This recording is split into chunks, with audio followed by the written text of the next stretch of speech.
So, what I can say with absolute certainty is that my very brief career as a live streamer is off to a shadier start than LaShawn McCoy, and that's being very generous to me. Wow. So, yeah, as you may know or may not know, or who knows. Hi, I'm Justin. Bridgewater's Finest on YouTube, Blockbuster_guy on Twitter. It is after 10 p.m. for me locally, so I'm not fueled by nerd teas once again because I need to sleep because I work at 9 o'clock tomorrow morning. So this was supposed to start well over an hour ago. So I figured, you know what? I'm going to go out. I'm going to have a nice long walk. I'm going to be comfortable. I'm going to be ready. I'm going to take a nice walk and I'm going to be ready for this awesome live stream that I actually have people looking forward to. This live stream have been hitting me up on Twitter. Hey, when's the live stream? I actually have people looking forward to this. So I'm like, I'm going to go get a nice walk. I'm going to be ready. So I do that. And apparently very shortly after I leave my house, my laptop decided that it was a great time to install critical updates. So it did that, and I got home, and it was about 6% done. And I posted the picture on Twitter. It literally said, "Don't turn your laptop off. This is going to take a while." It's like, of course it's going to take a while because I have to stream in like 40 minutes. So that's why the stream's late. And I apologize that the stream is late, and sometimes technology makes these decisions for you. So what are we going to be doing today? Today is our 2019-2020 NFL season preview. And it's an exciting time of year, obviously. The preseason is now firmly behind us. Final roster cuts are still in the process of being made. Nothing completely outlandish other than I think the Raiders releasing Brandon Marshall is a really interesting one to me. You got to wonder if Brandon Marshall's knee injury is worse than he or anybody else is letting on. But as far as shocking cuts, not really. But final roster cuts being made, 53-man rosters are being solidified. And man, week one is just right around the corner. And I cannot wait for Tuesday morning, because Tuesday morning, maybe even Monday, maybe if I'm feeling generous, week one NFL picks for the 2019 regular season will be uploaded to this channel. It will not be a live stream. Don't worry. It will actually show up in the style and format that I want it to and the time that I want it to. So that's obviously very exciting. No better time of the year to be a football fan. We are obviously knee deep in the CFL season, and NFL is about to come back. So absolutely no better time to be an NFL football fan or just a football fan in general.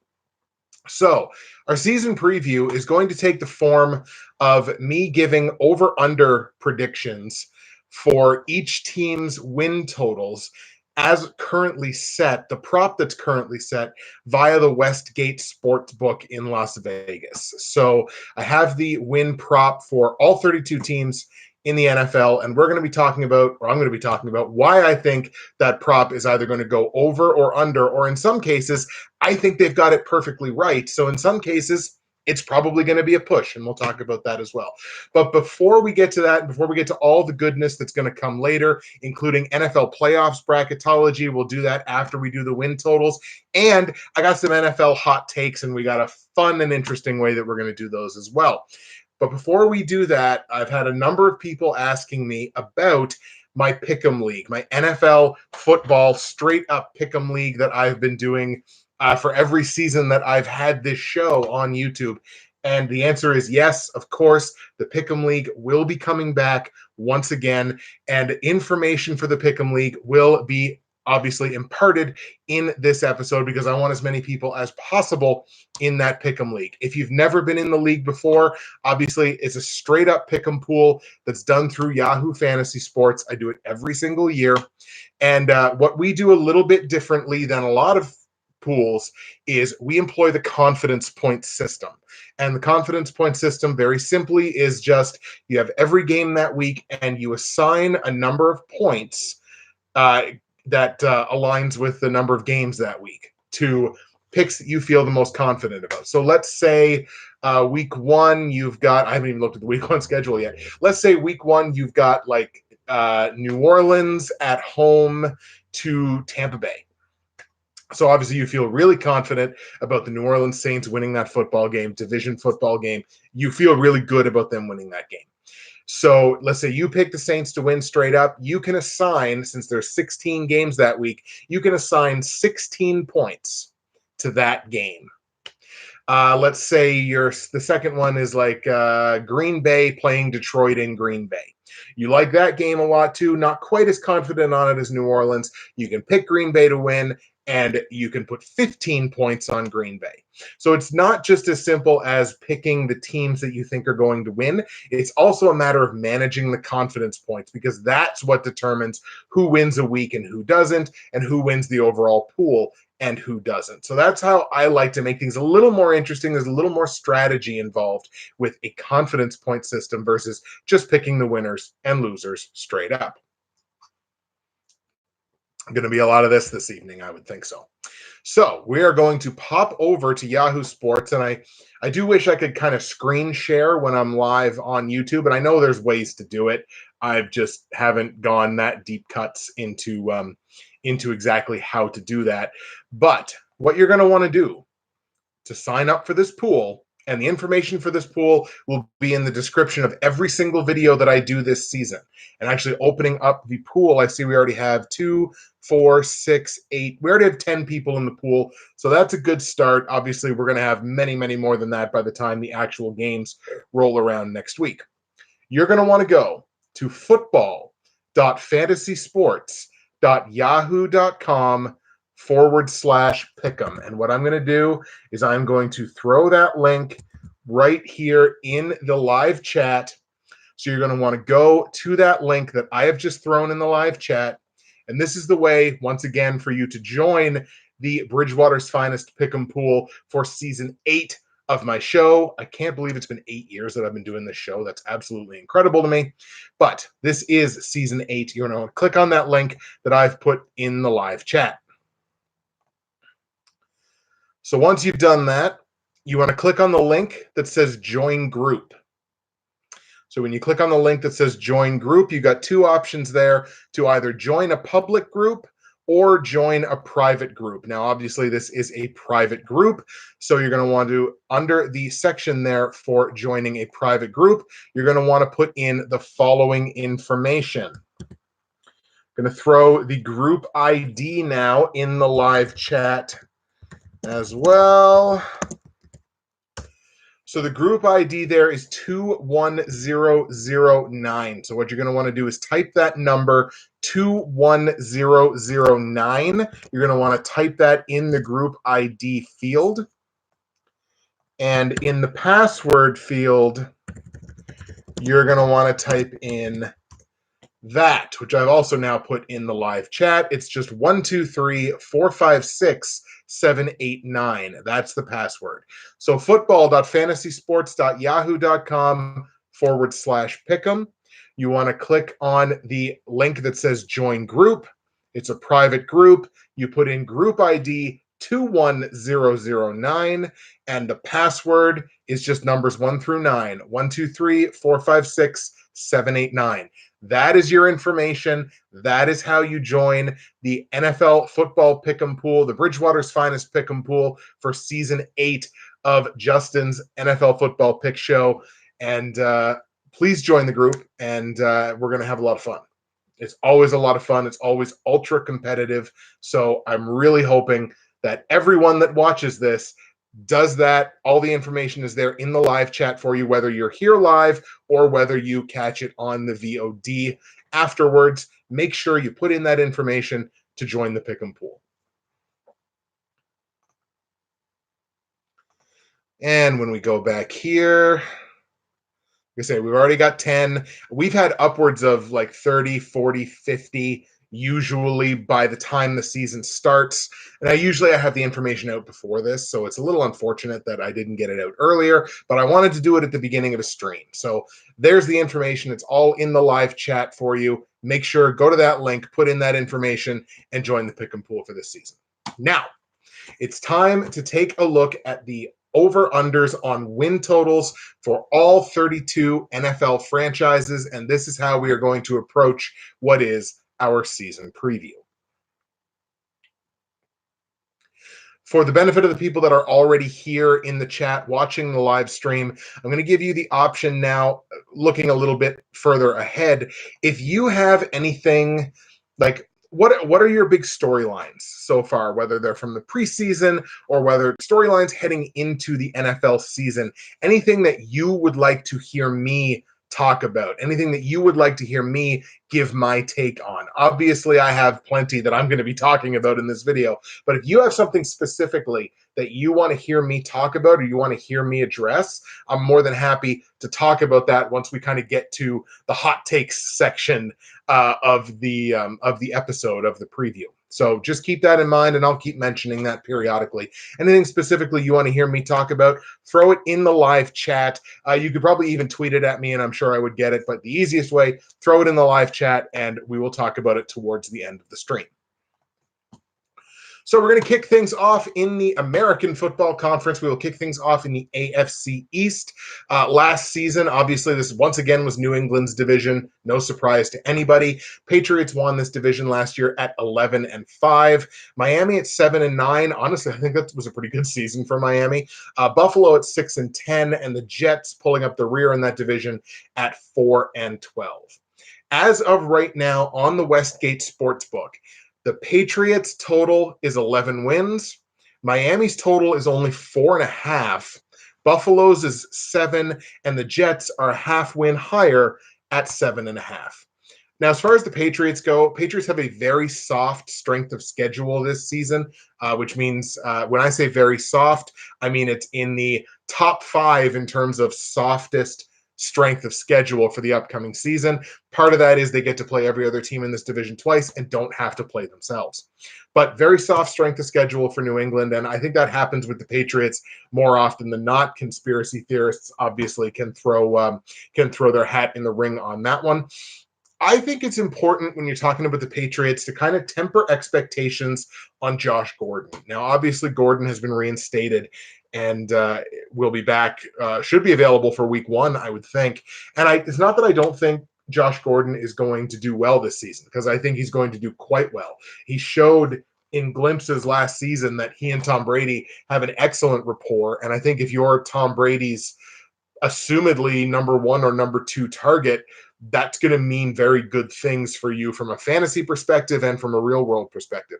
But I mean, we've seen this script before with Josh Gordon. We know that it's a player that's not necessarily the most trustworthy.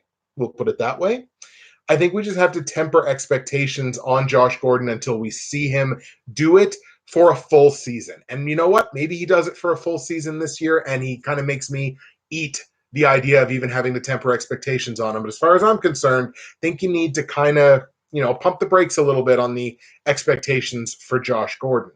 And I mean, it feels like I've been asking it every single season. I mean, when does Tom Brady's body finally say no joy? I mean, as he continues to get up there in age, obviously he's not a player that's going to be able to do this forever, because no one can.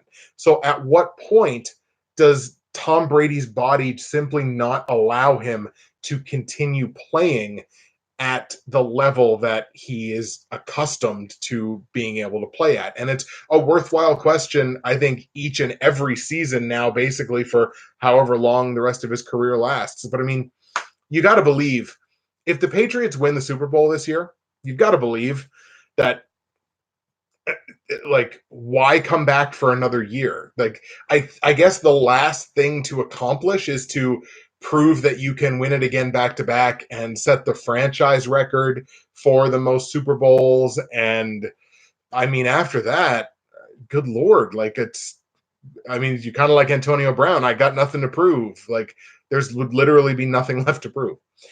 Despite the really soft schedule, I just think this total of 11 feels a little high to me. I could see them pushing on this number. Because, I mean, they pushed on it last year. It's the exact number of wins that they had last season. I could very easily see a push on this total. I kind of think I'm leaning on the under on this one, so wouldn't be surprised to see a push, but gun to my head, if I'm forced to make a pick, I think I have to go under on it. I think it should probably still be enough to win the division. I don't see one of these teams jumping up with an 11 or 12 win season behind the Patriots and stealing the division from them, but I think I'd have to skew under on the 11 win total. You can bet that at Westgate, by the way, at plus 120. So I'm going to go under 11 wins on the Patriots.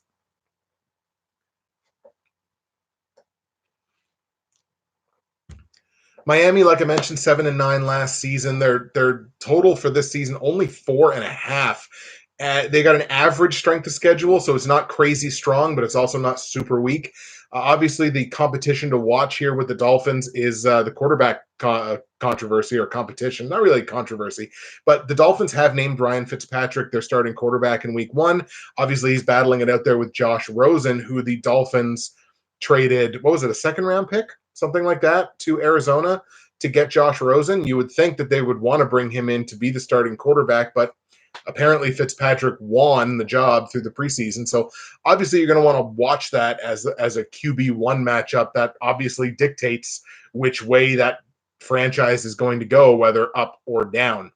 I'm obviously going to be keeping an eye too on Kenyon Drake. I don't know that Kenyon Drake is a true RB1, and it's not just a matter of situation because he does have Kalen Ballage there who is going to steal some targets and steal some work.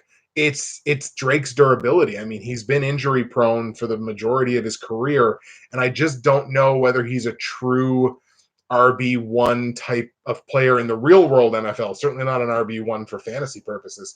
I mean, if he's an RB1, it's not exactly a great line, like a great offensive line, and Miami is starting 3 rookies this season across their starting lineup. I don't think it's going to be a great season for the Dolphins, but man, 4.5 wins. I think that's just too low for me to take an under. And I mean, you can't push on this one. I think I got to go over on it. I think we're going to go over 4.5 wins for the Miami Dolphins. You can bet that at minus 130 at Westgate. Let's go to Buffalo now. Buffalo 6-10 last season. The total for them is set at 7 wins on the year. They have a soft strength of schedule, which means they have a top 10 softest in the NFL upcoming for the 2019 season. The one thing that stands out to me for Buffalo is like this could be an elite defense. I think it's Liz Loza with Yahoo Sports was talking about how like Buffalo could legit be a top 5 or certainly top 10 fantasy defense this season if you happen to be playing in a league where you take team defenses. I personally prefer the individual defensive players, but that's to each their own as a commissioner type of thing. But this could be an elite defense here in Buffalo, and the defense could certainly carry them to a number of wins that maybe last season they couldn't necessarily get. Also, really interesting competition in their backfield, and it's kind of a 3-headed monster competition for carries with the Bills. You've got LaShawn McCoy, who is the incumbent. Obviously, we know LaShawn McCoy's injury history and obviously getting up there in age. They brought in Frank Gore, and he's looked really good in the preseason, and they also drafted Devin Singletary, and they certainly didn't draft Devin Singletary to be the number 3 back in this offense. So I certainly don't think the Bills are going to be a run offense that's going to be able to sustain 3 running backs. So it'll be interesting to me to see who's the odd man out in this competition. I mean, if Gore continues to outplay McCoy, I mean, would anybody be shocked to see LaShawn McCoy get maybe released maybe halfway through the season, something like that, if Gore badly outplays him? Because, I mean, you've got the guy who presumably is the future in the backfield in Devin Singletary. So, I mean, it wouldn't shock me at all to look at, like, we don't need LaShawn McCoy and Frank Gore on the roster. So it would be really interesting to see how that competition shakes out, especially early in the season. 7 wins feels like a really good total to me for Buffalo. I think they are going to be at least a shade better than they were last season. I think there's reason to be optimistic about the offense and reason to be optimistic about the defense. So A push is possible here, but if I had to lean one way or the other, I think we'd have to go on the over for 7 wins for the Bills, and you can bet that at minus 140 at Westgate.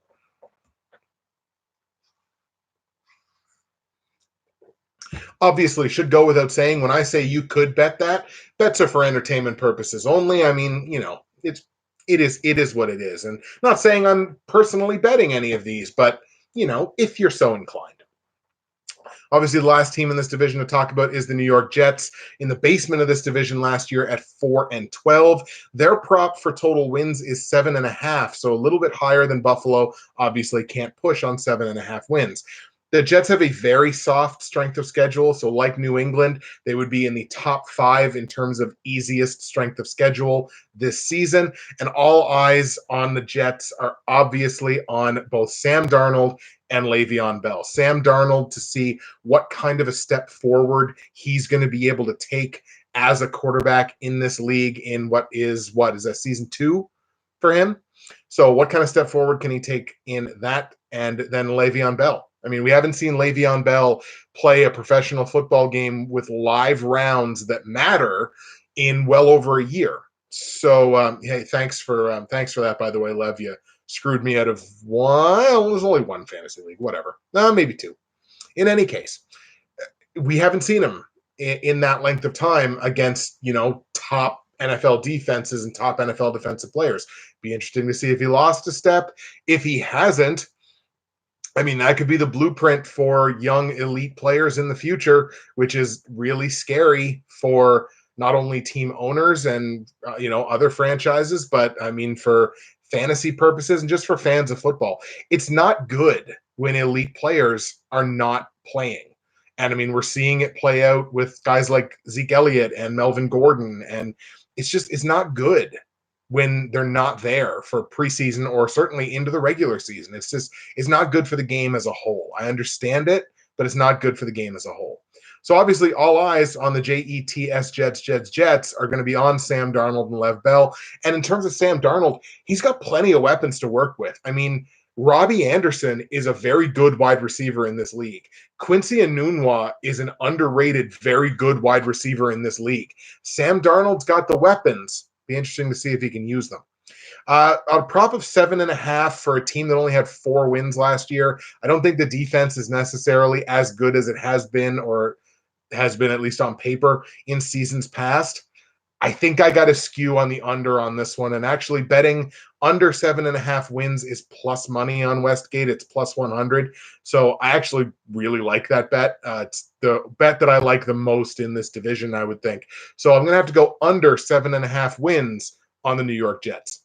So that's the AFC East. I'm going to pop back over into the chat and see if we got any comments or anything. Paxton Daly joined. Fantastic. Thank you, Paxton. One more time for anybody that's watching, go into the live chat, the information there to join the Bridgewater's Finest Pick'em Pool for season 8 of my NFL football pick show on YouTube. Make sure you get that information, join up to the Pick'em Pool. Going to be a lot of fun. So that is the AFC East. We're going to move on now to the AFC North. Last season, the Baltimore Ravens winning this division at 10-6. You had Pittsburgh at 9-6-1 last season, Cleveland at 7-8-1, and Cincinnati pulling up the rear at 6-10. As far as the team win total props that you can get right now on Westgate, you've got Baltimore with a prop of 8.5. You've got Pittsburgh and Cleveland with props of 9 wins apiece, and you've got Cincinnati with a prop of 6, the exact amount that they won last year. The Ravens and the Steelers both have an average strength of schedule, not crazy difficult, but not crazy easy. In terms of Baltimore, it'll be really interesting for me to look at their run game, because everybody talks about how their run game is going to be so good with Mark Ingram, and it's going to, it makes Justice Hill valuable, and the run game was so good, and especially with Lamar Jackson, it only gets better. The Ravens are starting a rookie left guard on their offensive line, and his backup is a rookie as well. So 2 rookie left guards.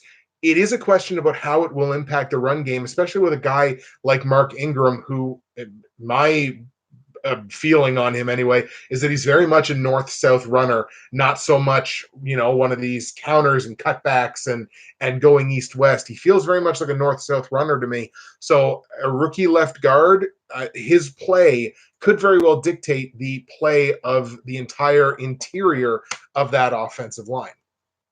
Speaking of Lamar Jackson, I don't doubt him. I don't doubt him. I don't doubt his abilities with the football, both as a passer and as a runner. I don't doubt it. I can't wait to watch him this season. I do doubt the receiving talent around him. Marquise Brown was an excellent draft pick for them, but outside of him and like Mark Andrews at the tight end position, they've got some decent receiving tight ends who I think Lamar Jackson will wind up relying on pretty heavily.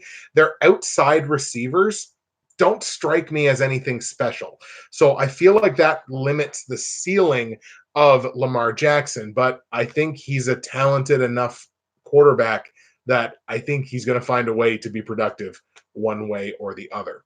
That prop, once again, for Baltimore is 8.5 wins, so obviously can't waffle on this one. I like this to go over. I think this defense is still really good.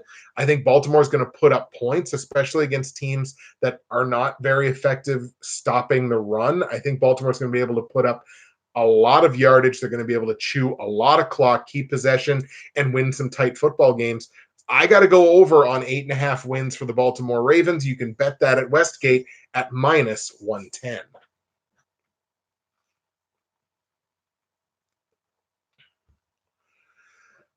Steelers and Cleveland. Well, we'll talk about the Steelers first. Steelers, again, average strength of schedule, kind of like I mentioned.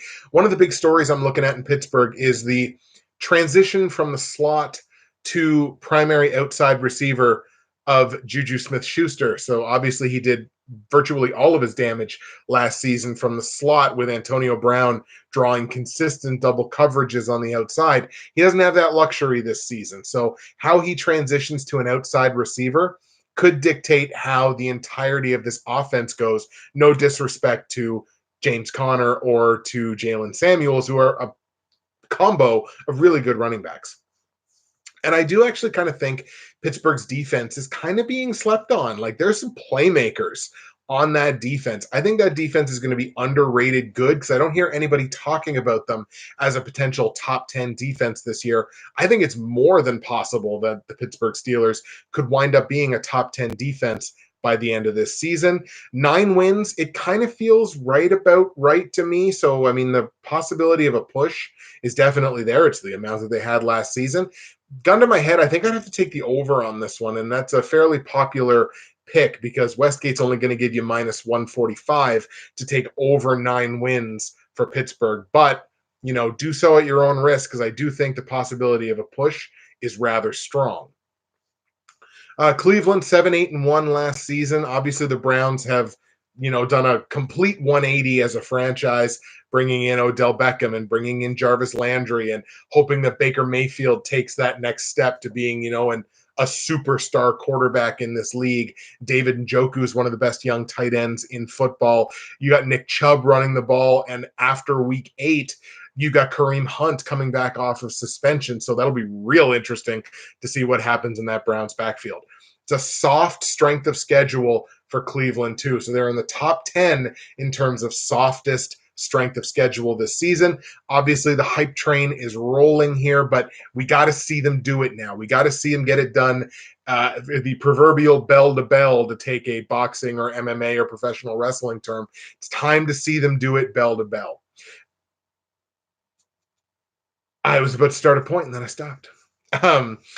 Another player I'm going to be watching for Cleveland, one of their defensive players, Greedy Williams at cornerback. I think he could be really, really impressive. He was a draft pick of theirs. I think maybe second round. Greedy Williams could be really impressive for the Browns as a CB 3 to 4. Like if you put him out there in 3 wide sets, 4 wide sets, just when you got extra guys in the secondary, I think he could be really effective in that role. I think less so if you're talking about using him as like a top 2 corner. I think that would be a bit too much work for him in his rookie season, but you throw him out there as like a 3-4, which is right where he is on the depth chart now. I think Greedy Williams could be impressive in that secondary. Obviously, the over is going to be a pretty popular bet here because, again, that hype train is just chugging down the tracks for the Browns. But you got to remember that this is a team that's only like a year removed from being a team that like couldn't win a game. That couldn't win a game to save their soul. You can't tell me that the franchise completely, like from a mental perspective, more so than a personnel perspective, you can't say that they turn around completely that quickly. I kind of like the under on this one. I wouldn't be touching the Browns if like with actual money, like with actual betting money. But if since we're just doing a pick with the total at 9, I think I got to go under on that one. Now you can bet that at Westgate at minus 135. I don't think it's great odds. I would stay away from it personally, but the option is there. We're going to go under 9 wins on the Browns.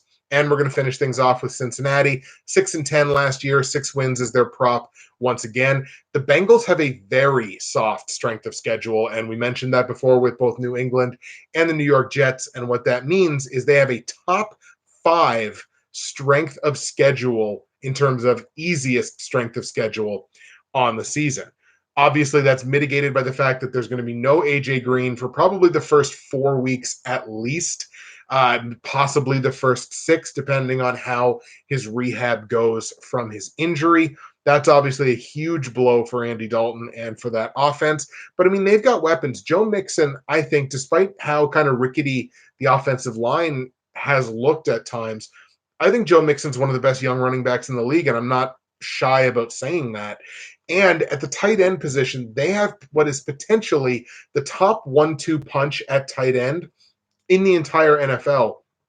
We're talking about Tyler Eifert and CJ Uzomah. That could very well be the best 1-2 tight end punch. And then they got a guy behind them too at like they got a really good 1-2-3.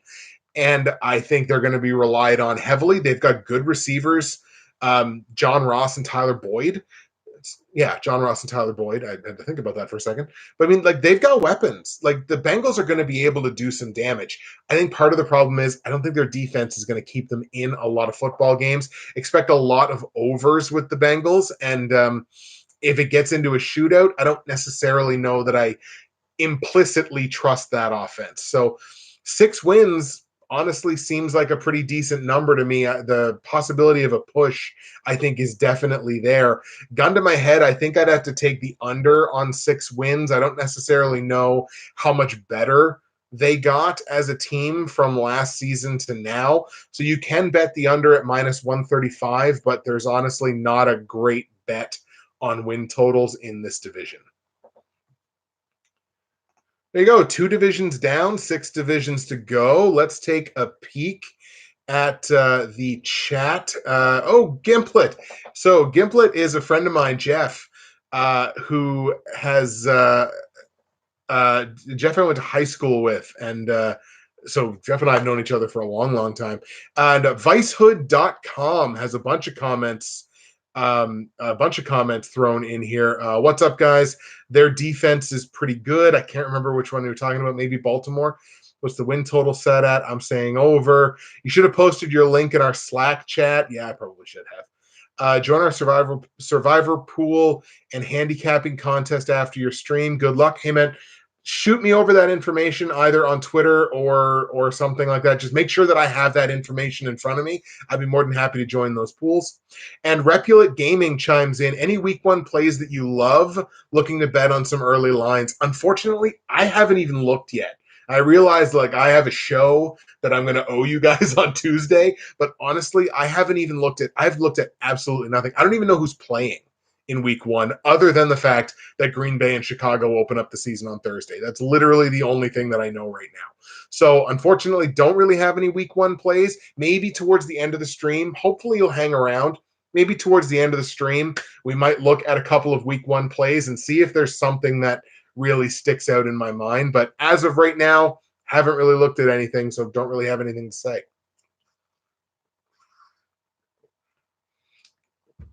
So I think what I'll do is got my information here, and I'm just going to make this a little bit smaller so that I can actually see the chat in real time, which is what a good streamer should probably do. But as we've established, if you're looking for a good streamer, you shouldn't be looking at me.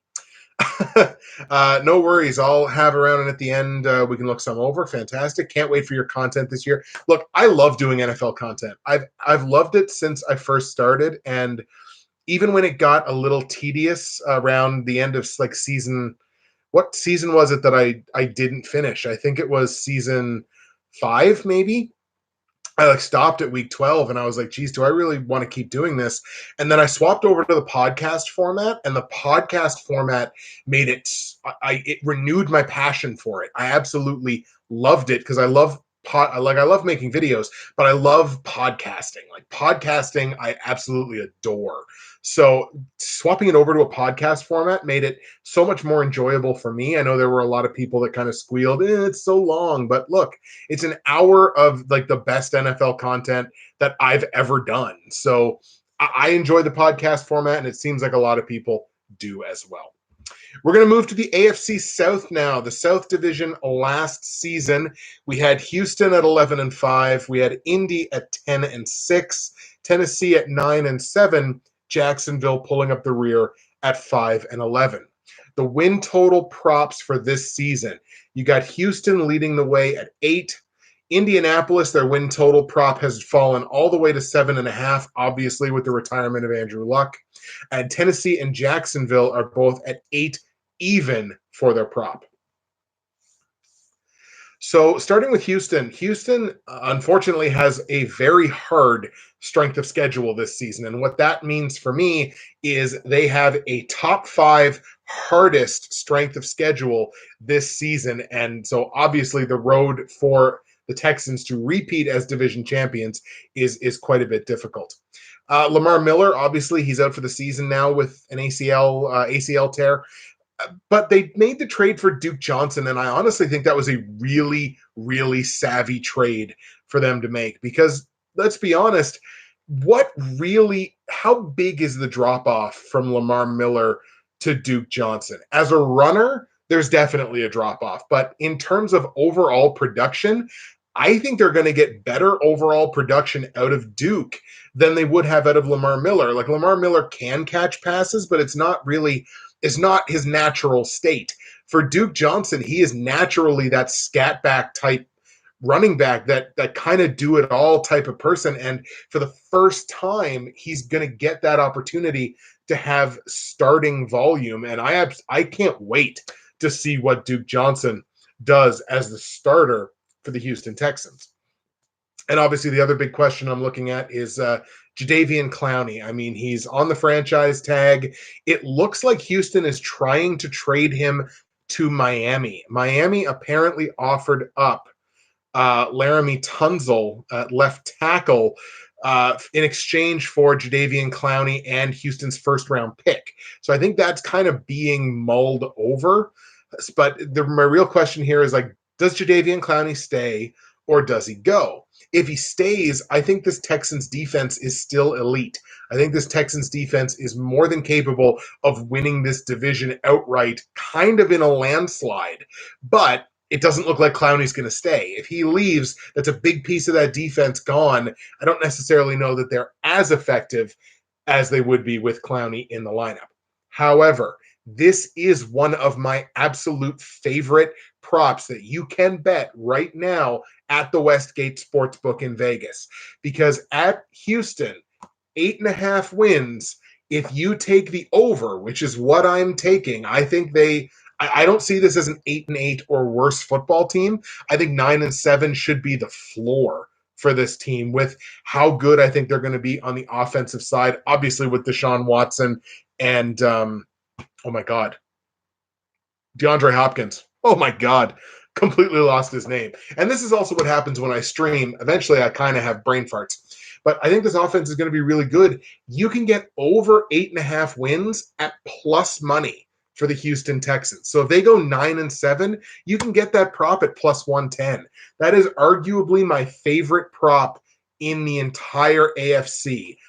If I had the money to do so, and if you are so inclined, betting the Texans over 8.5 wins at plus 110, that should be an absolute moneymaker. The Indianapolis Colts, obviously the big storyline there. obviously Andrew Luck retiring, and it certainly doesn't do them any favors that they have a top 10 hardest strength of schedule this season. So Jacoby Brissett, good luck. I'll be really interested to see whether the Colts, or to what degree, I suppose, the Colts use the Luck retirement as an excuse if and when their season ultimately goes south. I mean, they seems like they have every reason in the world to. I mean, if your franchise quarterback retires with a week left to go in the preseason, I would feel like that's a pretty good excuse if your season goes poorly and you only win 5 or 6 games. But I'll be interested to see from a player perspective and from a franchise perspective, just to what degree they kind of employ that as an excuse, justification, what have you. As far as the Colts are concerned on offense, I think it's no surprises. I don't look at the Colts as an offense that are going to surprise a lot of people. They are going to run the ball with Marlon Mack because they should, because they have a really good offensive line. If Marlon Mack is not touching the football 20 times a game, there's something wrong with the play calling. And I don't care about negative game scripts and all that garbage. I think he and T.Y. Hilton are the two best offensive players on that football team. They should have the ball in their hands and have it in their hands often. You got Mack Truck running the football and game management from Jacoby Brissett. Jacoby Brissett does not have to be great. Jacoby Brissett has to be an average NFL quarterback, a game managing NFL quarterback, and the Colts are going to win some games this season. That's all he's got to be. If he tries to be great and winds up being mediocre, the wheels are going to fall off pretty damn quick. So 7.5 wins seems pretty manageable. And what that really is it's asking you, is this going to be a 500 football team or no? I just feel like there might be a little bit too much that's pointing in the direction of them not being a 500 football team. I'm certainly not in love with that defense. So I think I got to skew under on it. But all that is saying that, like, I think they might be 7-9. But when the prop is a hard 7.5, I think I got to go under 7.5 wins on the Indianapolis Colts. You can bet that at Westgate at -120. Tennessee now. Tennessee and Jacksonville, again, both have the prop of 8 wins even on the season. For Tennessee, their strength of schedule is hard, which means they would be in the top 10 hardest strength of schedule in the NFL this year. Jacksonville's is very hard, which means their strength of schedule is inside the top 5 most difficult this season. So good luck to Nick Foles. Tennessee, major matchup you want to watch there is obviously the quarterback one matchup. You got Ryan Tannehill and Marcus Mariota. Mariota has been named the starter in week 1, as he should be. He's the incumbent. But, I mean, it would not shock me if early on in the season, especially if Tennessee starts slowly out of the gate, like they start 1-3, 1-4, 2-3, I wouldn't be shocked to see them turn to Ryan Tannehill and say, take the reins for a few games, see what you can do with this offense. I don't necessarily think they're going to start off that slow, but what I do think is I think this secondary in Tennessee, this secondary is loaded with names that can make plays. I think this has the potential to be one of the best secondaries in the NFL. And I don't say that lightly. I think the Titans have the capacity to be one of the best secondaries in football. Whether they do or not, whether they live up to that potential or not, obviously remains to be seen. They've struggled to do that over, I think, the last few years, although they've had respectable numbers, certainly in the pass defense game. But I'm talking about elite. I'm talking about like top 5 secondary in the NFL. I think that potential is there. 8 wins seems relatively reasonable for this Titans team. It'll be interesting to see what Derrick Henry does as, the undisputed feature back. 8 wins seems right about the right number. If, gun to my head, if I'm forced to make a pick, I think I'd have to skew over because, they went 9-7 last year, and I don't think they got measurably worse in any way. If anything, they probably got a little bit better. So if I had to bet it, I would bet over on the 8 wins, but a push very likely on that one. You can bet over at plus money at Westgate. You can bet that at plus 100. And the final team in the division to look at is the Jacksonville Jaguars. But excuse me, while I wipe the man sweat from my brow, it was a warm, warm day in Bridgewater, Nova Scotia today, and it's still warm inside my house, especially with all the hot air that I'm spewing. Like I mentioned, Jacksonville only 5-11 last season. Their prop is at 8. They have a very hard strength of schedule, top 5 most difficult in the league. This defense should be great. Now, they are starting a rookie draft pick of theirs at weak side linebacker, but I still think their defense should be very good to great. Speaking of very good to great, look, Nick Foles is the quarterback now. He gets the quarterback job, the QB1 job that he was looking for. Foles was good in Philadelphia, maybe even very good, on a very good football team. I don't necessarily know that he's playing on a very good football team. He's got some offensive weapons here, and like a guy like Dede Westbrook, I think is going to be very good for them. Marquise Lee, I think, is going to be good for them. And of course, you got Leonard Fournette. You got to wonder, too, if the injuries that have kind of plagued Leonard Fournette and that hamstring are finally behind him. If they are, I think Fournette has a very nice bounce-back season overall if he plays a full 16 games. But I'll be really interested to see if Nick Foles is still very good on what is not as good a football team as the one that he's coming from. 8 wins, I think, is pretty realistic for Jacksonville as well. This is a team that still struggles to win games away from home. But if they can use, the Baltimore method of, look, do your job at home, win 6, 7, or 8 of your home games, if you can go undefeated at home, fantastic. And just go even money on the road. Just go 4-4 on the road and take care of business at home. You're probably a playoff team. So that's certainly a possibility here for Jacksonville. The push is definitely possible. But for me personally, I still just don't have faith in the Jacksonville Jaguars. So gun to my head, I think I'd have to take the under on I got to find a better phrase for that. But if I was forced to make a pick, I think I'd have to go under the 8 wins on Jacksonville, but a push, totally a strong possibility here with the Jags. You can bet under 8 wins if you're so inclined at Westgate at plus money at plus 100, just like Tennessee with the over. Repulate Gaming chiming in the chat. You should do one of these for NHL. That would be sweet. You know what? I like that idea. I think I should do one of these for the NHL. I've been wanting to do NHL content for so long, above and beyond the playoffs. It's a good idea. I like that. Repulate Gaming, I should put you on the payroll. You're filled with good ideas. You should do that. Maybe I will do that. Stay tuned. I'm going to take the opportunity now in the stream to remind anybody that is watching who wasn't here right from the beginning that if you go to the very top of the live chat, my information is there to join the Bridgewater's Finest Pick'em Pool, NFL Pick'em Pool for Season 8 of my YouTube show. Go to football.fantasysports.yahoo.com/pick'em. You want to put 21009 in the group ID field, and in the password field, you're going to want to put in 123456789. Make sure you join up to the pool. I'm just going to refresh. We have been streaming for just over 45 minutes. We started the stream with 10 people in the pool. We now sit at 13. So look, lucky number 13. So we've already pulled in 3 more people into the pool just from the beginning of this stream. So thank everybody very, very much.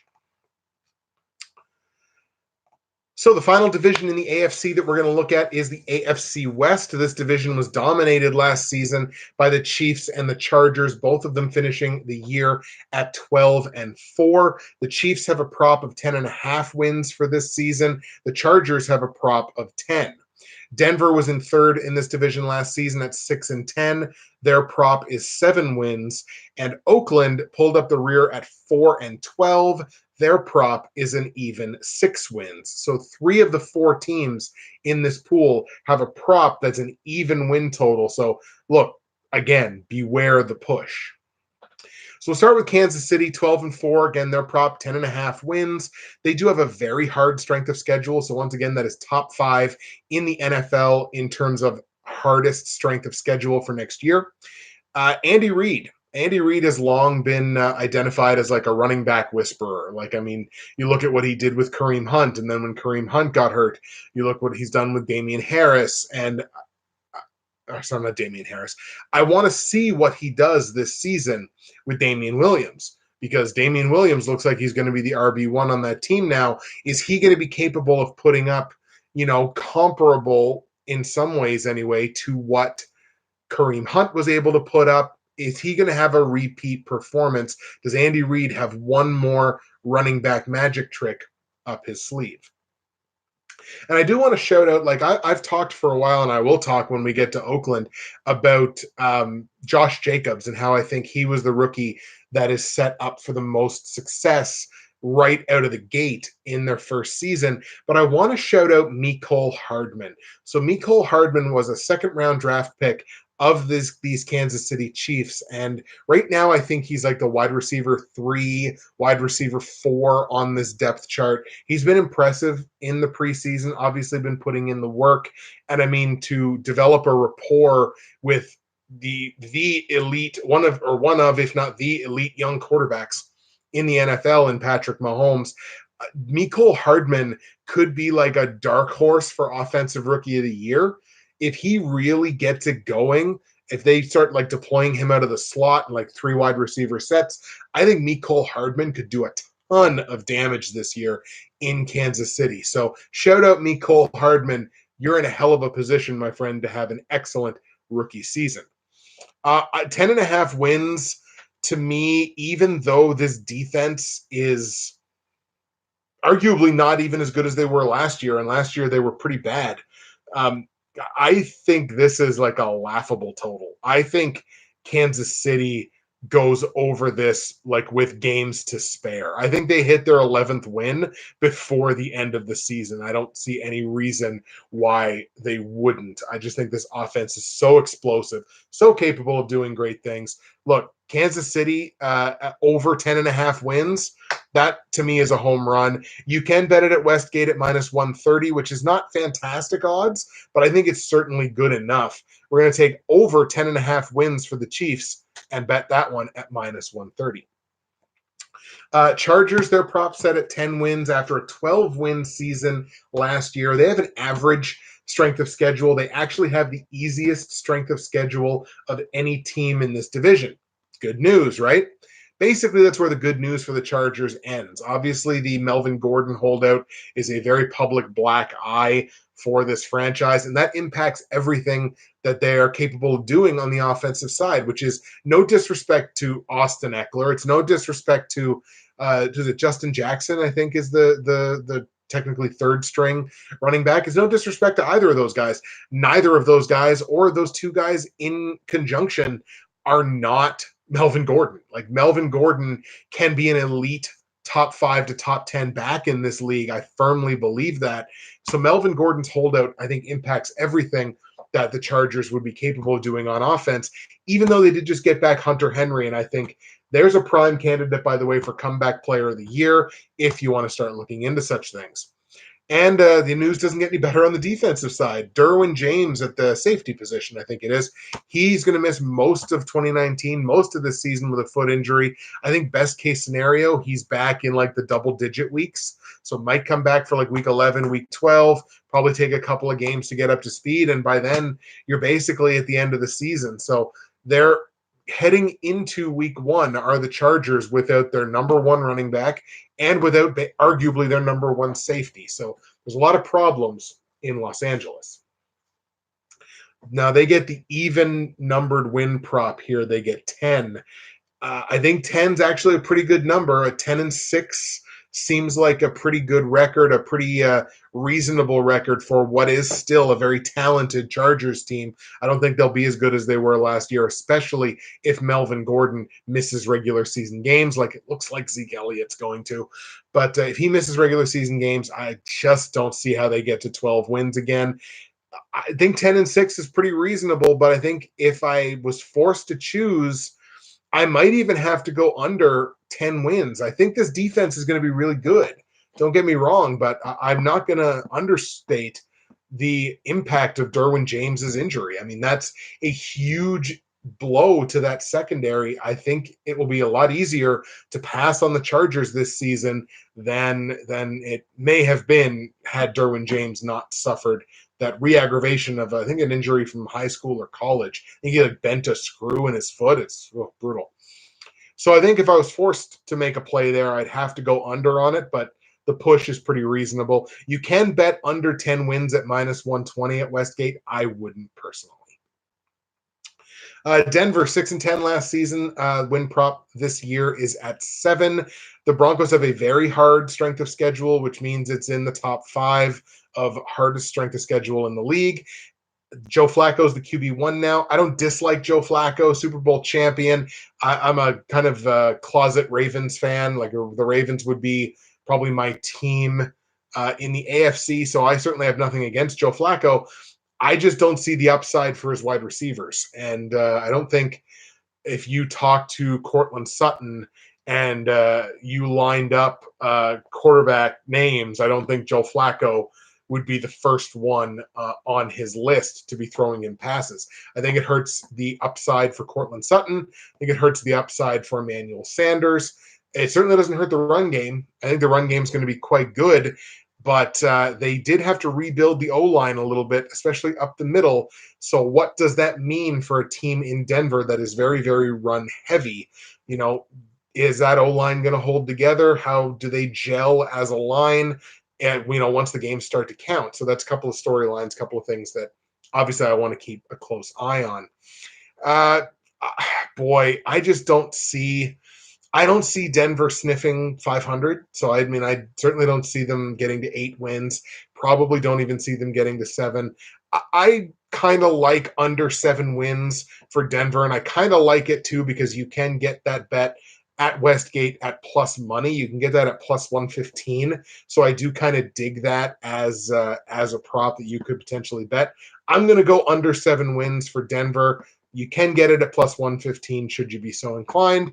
And Oakland is where we will finish off with the AFC. 4-12 last season. Their prop this season is 6 wins, so a full 2 wins higher than what they had last year. That we could dub the Antonio Brown effect. However, the Oakland Raiders have the single worst strength of schedule in the NFL this season. Number 1 hardest strength of schedule. I think their opponent's win percentage from last season was like 568. Like, I think it's high. Like, that doesn't seem high, but that's high. So they have the worst strength of schedule in the entire league. Throw on top of that everything that this Antonio Brown saga has been this offseason for Oakland, all of it being bad. So throw that on top. Throw on top of that Derek Carr only attempted 2 passes in the entire preseason. And here's where I draw a distinction here. It's like Drew Brees, I think, only attempted like 6. But he's Drew Brees. That doesn't give me any cause for concern heading into the regular season. The fact that Derek Carr only attempted 2 does give me cause for concern because it's Derek Carr. I want Oakland to feed Josh Jacobs, and I think that is their best chance to win football games.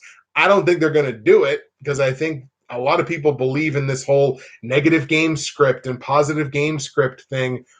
I think more so than I think you might be giving it a little too much credit. People talk about how like time of possession is an overrated stat. I think the concept of game scripts is an overrated talking point when you're talking about football. So they got to feed Josh Jacobs as far as I'm concerned. Are they going to do it?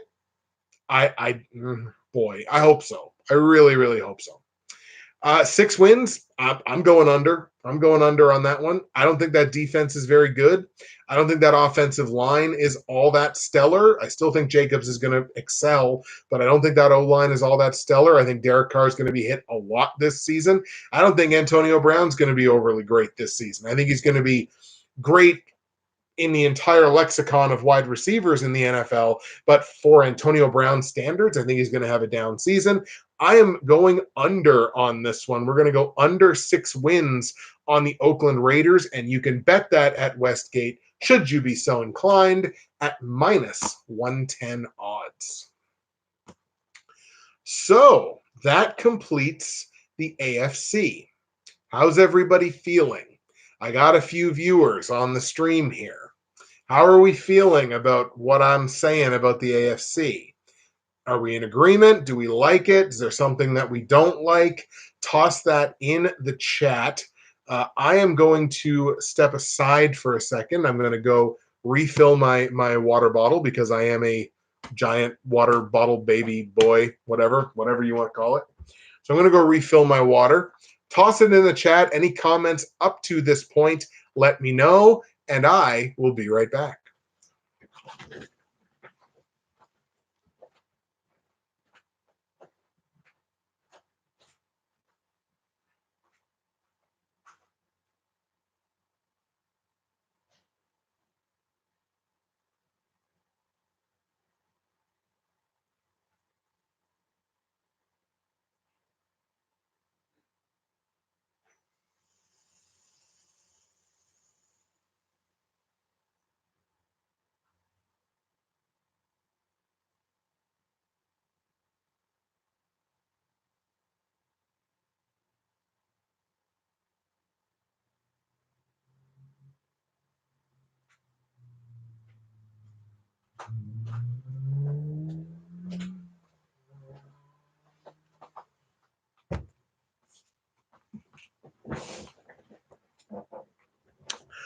So I've spoken with other streamer friends of mine, and they've indicated to me that it's a good idea to like get up once an hour and just walk around, like just get the blood flowing a little bit. When you can sit here on like hours and hours on end. It can certainly be a problem. So every hour, get up and walk around. Who knows how many more hours we will be here? Camille Crawford in the live chat. I like what I heard so far. Haven't done a lot of research on the off season. Got some homework to do this weekend. Just started watching at the KC mark. Are you going to give some predictions or any advice for week one? Camille, I haven't, like I kind of mentioned earlier, I really haven't looked at anything for week one yet. Literally the only thing I know about week one is that Green Bay and Chicago play on Thursday. That's literally the only thing that I know. And again, I realize that I owe people a week one episode on Tuesday, and that will certainly be here. I'll be going into the lab to steal a line from my buddy Dave Millhouse. I'll be going into the lab this weekend to put that episode together, but I literally have not looked at anything. What we might do at the end of the stream is pop over to covers.com, which, by the way, is my absolute #1 favorite resource for lines and everything on the NFL, on the CFL, for anything. Might pop over to covers.com and see what Covers has to say about the lines for week one, see if there's anything that we like. Once again, it is bloody hot in my house. It is like 25 and a half, maybe 26 degrees still in my house. Has not really cooled off, and I can't really have windows open because there's like noise and stuff going on outside. Okay, great. I look forward to watching your video Tuesday. Fantastic. Thank you so much. I appreciate that very much. Let's go on to the NFC now. So we're going to take a peek at the NFC East. Last season, Dallas won this division at 10-6. Philly was second place at 9-7. Washington at 7-9, and the Giants pulled up the rear in the division at 5-11. The Cowboys, the win prop for this coming season is at 9. Philadelphia is at 10. Washington is at 6, and the New York Giants are also at 6. Spoilers for later on, one of those is absolutely ridiculous. Dallas average strength of schedule this season, so they're kind of right around the middle part of the curve league-wide. Can somebody take Jerry Jones's voice box or like the live microphones that get put in front of his face? Can somebody like take those away from him? Because I feel like Jerry Jones is his own worst enemy. He's certainly the Cowboys' worst enemy. I think the line came out today or yesterday. Sorry, pardon me while I wipe my eye. I think the line came out either today or yesterday. He says, "I don't negotiate with players." That's kind of part of your job, Jerry. And I realize that, like, I realize his position is what it is, but like Zeke Elliott is your superstar. He is your offense, especially behind that really good offensive line. Tony Pollard at RB1 on your team does not make you a playoff team. I'm sorry, it just doesn't. So if you're going to let Zeke sit into regular season games, I'm sorry, Tony Pollard ain't James Conner. It's not a Pittsburgh situation where Pittsburgh can still go out and have, a decent season, a pretty decent season at 9-6-1, because the running back that just happened to be behind your franchise running back wound up being a revelation on his own. Tony Pollard ain't going to be a revelation for the Dallas Cowboys. This is a good defense. This is a team with good pieces on offense, but your superstar is sitting on his butt because you refuse to open up your checkbook, you rich white dude. So open up the checkbook, get him signed, and get him on the roster ready for week 2 or week 3 or as quick as you possibly can. So there's my hot take, I guess, quote unquote, on Jerry Jones. Maybe it's time you do start negotiating with some of your players. Their win prop here is 9. 9 seems like a decent number to me because, look, this is a good football team, an above average football team with or without Zeke Elliott. I think they're very good with him, but depending on how long he winds up sitting, 9-7 seems like a good number to me. If I was forced to make a bet, I think I'd have to bet the under because I just don't know what's going to happen. I don't know how that situation is going to play itself out. And I think I just kind of flipped a coin or looked and saw which one I could get at plus money. So at Westgate, you can get under 9 wins for Dallas at plus 100. So that would be the bet that I would take if I took one. I wouldn't personally do it. Philadelphia 9-7, and obviously the big story there is they get Carson Wentz back. The Eagles have a soft strength of schedule this season, so they've got a pretty manageable schedule. Getting Carson Wentz back, you put Carson Wentz behind what is a very good to great offensive line, maybe an underrated offensive line that's not quite getting talked about enough. I think that could mean really good things. And the Eagles obviously have loaded up on receiving talent. There's plenty of options for Carson Wentz in the pass game. What's really interesting to me, I think, is the running back situation here. You've got Jordan Howard who comes in, and I think Jordan Howard is still capable of being a monster in this league. But I think the Eagles are pretty committed to a running back by committee because you've got Howard on the roster. You drafted Miles Sanders. Wendell Smallwood is still on the roster. Darren Sproles, Josh Adams, Corey Clements, they're all still on the roster to the best of my knowledge, unless one or a couple of them got cut today. So, look, you've got 6 running backs that have shown at one point or another that they can put up some numbers at the NFL level. So very clearly, this is going to be a running back by committee. I feel like Jordan Howard is the most talented one, but I don't get to make those decisions. I'm also really interested to see how the Eagles defense plays this season because you've got multiple 30-year-old starters, like guys that are 30 or over, multiple starters on the defensive side who are getting a little bit older. I mean, this is a league that is predicated on speed. So the older you get, obviously, the slower you're going to get. And even if it's just a matter of a step or two, that can mean the difference between Amari Cooper being in front of you and Amari Cooper being 3 strides behind you heading towards the end zone.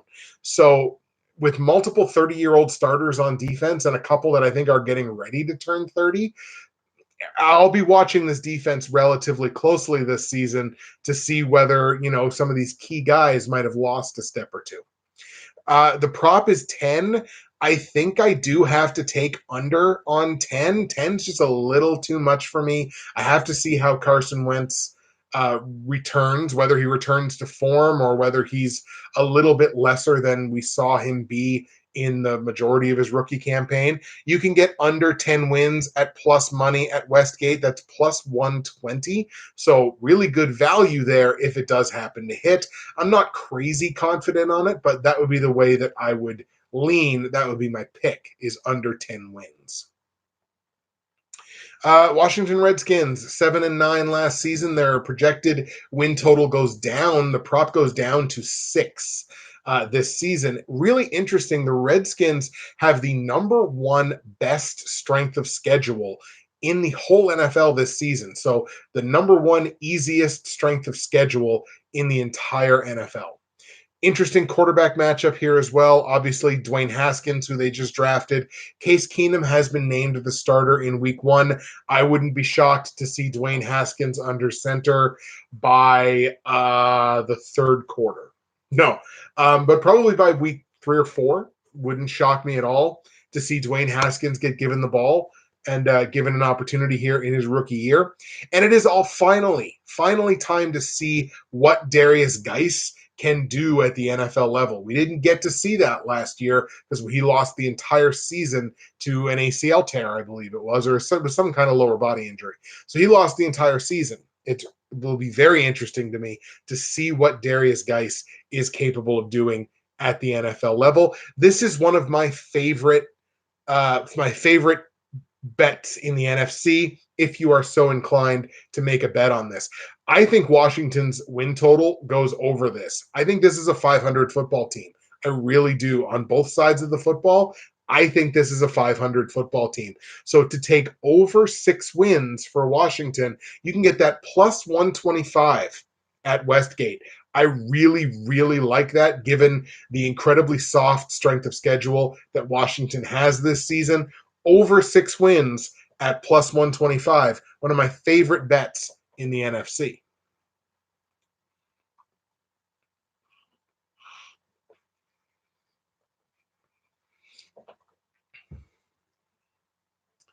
And we'll close off the NFC East with the New York Giants, 5-11 last season. Their prop this season is at 6 wins. They have a very soft strength of schedule, which means it's like top 5 easiest in the NFL. Another quarterback matchup here, David Jones, who has looked quite good. Or sorry, Daniel Jones? David Jones. Daniel Jones? Now we've gotten to the point where now I'm starting to lose it. I think it's Daniel Jones. It is Daniel Jones. Daniel Jones. Sorry about that, Mr. Jones. Calling Mr. Jones. Daniel Jones, I think, has looked pretty darn good in the preseason, but it doesn't surprise me that Eli Manning starts in week 1, and that's the way that it should be. He should be given the opportunity to lose the job this season now that they appear to have drafted the guy that is going to be his successor. So I'm glad that Manning has been given the start in week 1. This is a bad defense. This is a team that is like one injury away from looking at 31st place in the NFL. Like, oh man, can you imagine if we could just get there? So, I mean, like one significant injury, and that significant injury is either Jones or Saquon. If either one of those players get injured, like this is arguably the worst team in football. So I think 6 wins. I think you got to probably go under on it. Although, I mean, look, 6-10. Is it impossible for a team with Saquon Barkley to go 6-10? Not at all. That could happen. The push possibility is there. I think I would probably lean a little stronger on the under than I would on the push. You can bet the under at minus 145 at Westgate, but I mean the push is possible. So that's the end of the NFC East, and I will take this opportunity again to mention that if you take a look in the live chat, which should be over to your right, go right up to the top of the live chat. You're going to find information on joining the Bridgewater's Finest Pick'em Pool for Season 8 of my NFL show. You go to football.fantasysports.yahoo.com/pick'em. You want to put 21009 in the group ID field once you click Join Group. And in the password field, 123456789. Get in on the Pick'em Pool. It's a lot of fun every year. We employ the confidence point system. It's a huge hit. So I want to see as many people as possible join in on that pool. All right, let's go to the NFC North, which features my Green Bay Packers. So I'm going to try to be as impartial as I possibly can. There's probably not going to go very well because I kind of have feels about this season. So the NFC North, last season, the Bears ran away with this division by 4 games at 12-4. You had Minnesota in second place at 8-7-1, Green Bay with a disappointing 6-9-1, disappointing for me at the very least, and Detroit pulling up the rear in the division at 6-10. Interesting division in that the first 3 teams that I mentioned there all have the same win total prop. They're all exactly 9. So 9, 9, and 9 for Chicago, Minnesota, and Green Bay. Detroit's win prop is set at 6.5, basically asking the question, did they get any better from last season? Chicago has the hardest strength of schedule in the division. It's a very hard strength of schedule, which basically means top 5 most difficult schedule in the NFL this season. Really, really interesting competition here in the Bears backfield. Tariq Cohen, the only incumbent from last season, as Jordan Howard no longer here. So Tariq Cohen going up against David Montgomery, who is like one of the big fantasy sleeper darlings that has kind of come out in the latter part of the preseason here. Every fantasy expert and their mother is saying, oh, David Montgomery is going to be great. David Montgomery is going to win you leagues. David Montgomery. Well, Montgomery's got to win the starting job first. I think he will carry the ball more than Cohen. Doesn't necessarily mean he has more value than Cohen, certainly from a fantasy perspective. And you've also got Mike Davis in there who came over from Seattle, and he's a real do-it-all type of back who can basically be put in that Ty Montgomery utility type position. You can do that with a guy like Mike Davis. With the Bears, I mean, look, underrate the Bears at your own risk. People underrated them last season, and they willy-nilly came out and won the division and won 12 football games. That's a very good defense. It is an establishing, very good offense with Mitch Trubisky at the quarterback position, weapons at wide receiver, tight end, and at running back. This is a Chicago Bears team that is more than capable of doing what they did last season again. 9-7, I think, would be the absolute floor for this team, barring like a massive, massive injury on either side of the ball.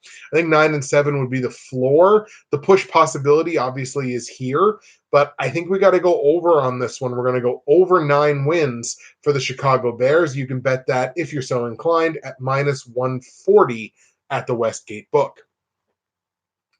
Minnesota 8-7-1 from last season. Again, their win total prop, is also at 9, as was Chicago's. They have a hard strength of schedule, but it's not as difficult as Chicago's. They still only have about 1 full season of information on Dalvin Cook. I think Dalvin Cook could be a very, very, very good running back in this league. He's already a good back, but he could be like a really, really good back in this league. But in 2 seasons, we really only have 1 season worth of information on him because of the injuries he's had. In 15 games, he's run for 969 yards, only 4 touchdowns, but nearly 1,000 yards in just under 1 full season. No reason to think this guy can't be a 1,000-yard rusher. The only reason may be that offensive line. I don't have faith. I don't necessarily know that the O-line is going to do an adequate enough job run blocking for Dalvin Cook. I don't know that they're going to do an adequate enough job protecting Kirk Cousins. Obviously, Minnesota's got that tandem of incredible wide receivers in Stephon Diggs and Adam Thielen.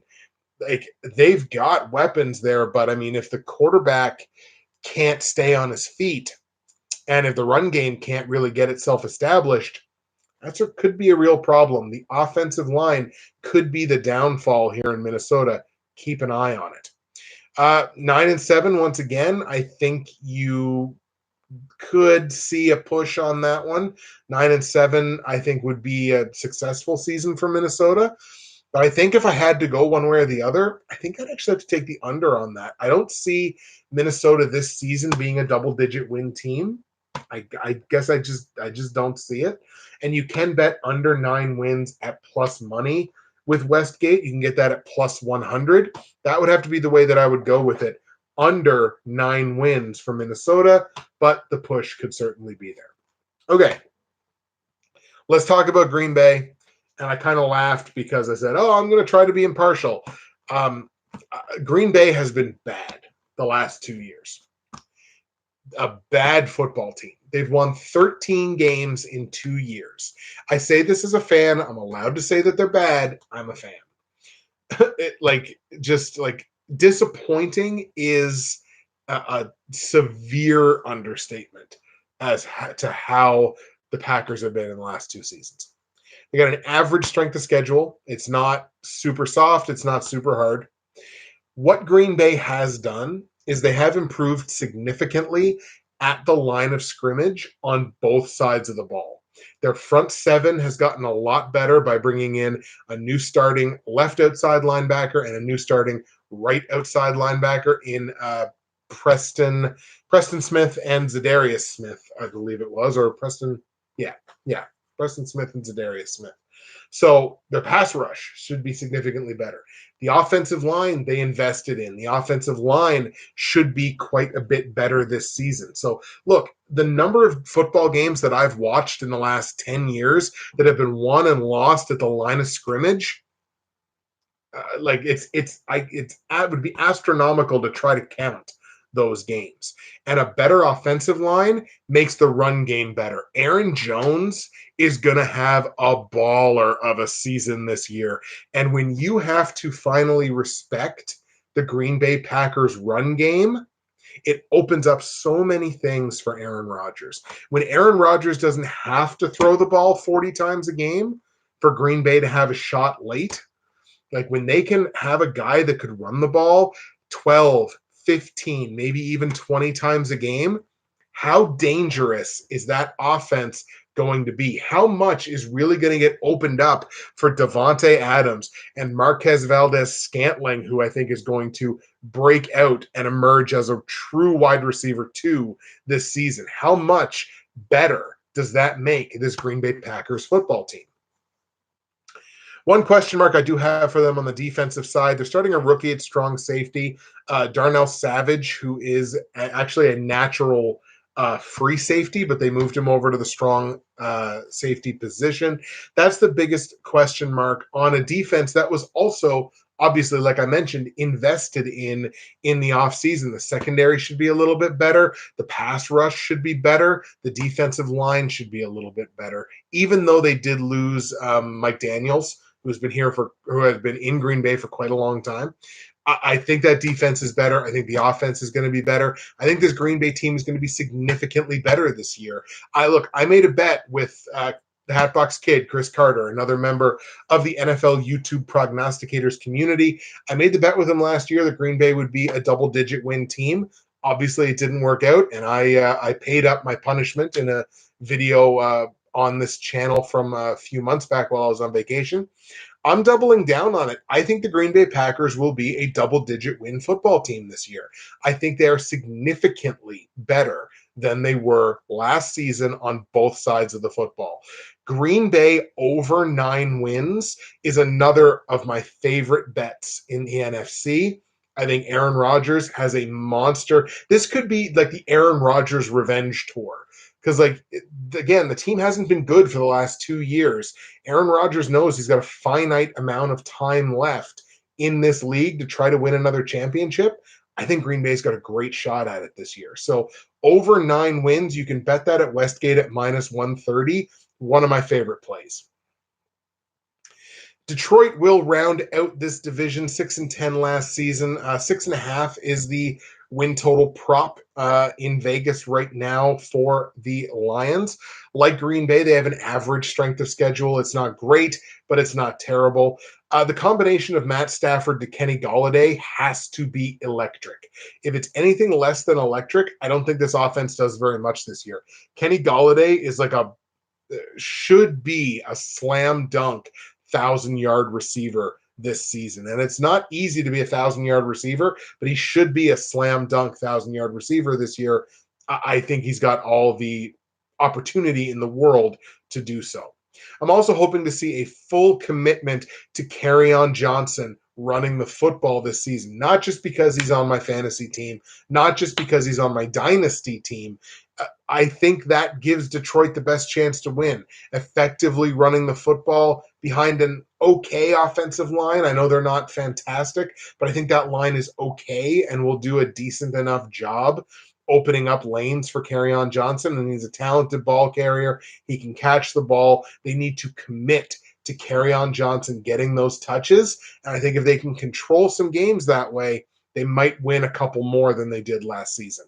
6.5, I'm going to lean over on it. I think the Lions are a better football team this year than they were last year. I think the Lions win more than 6 games. So we're going to go over 6.5 wins for the Detroit Lions. You can get that at Westgate at minus 140.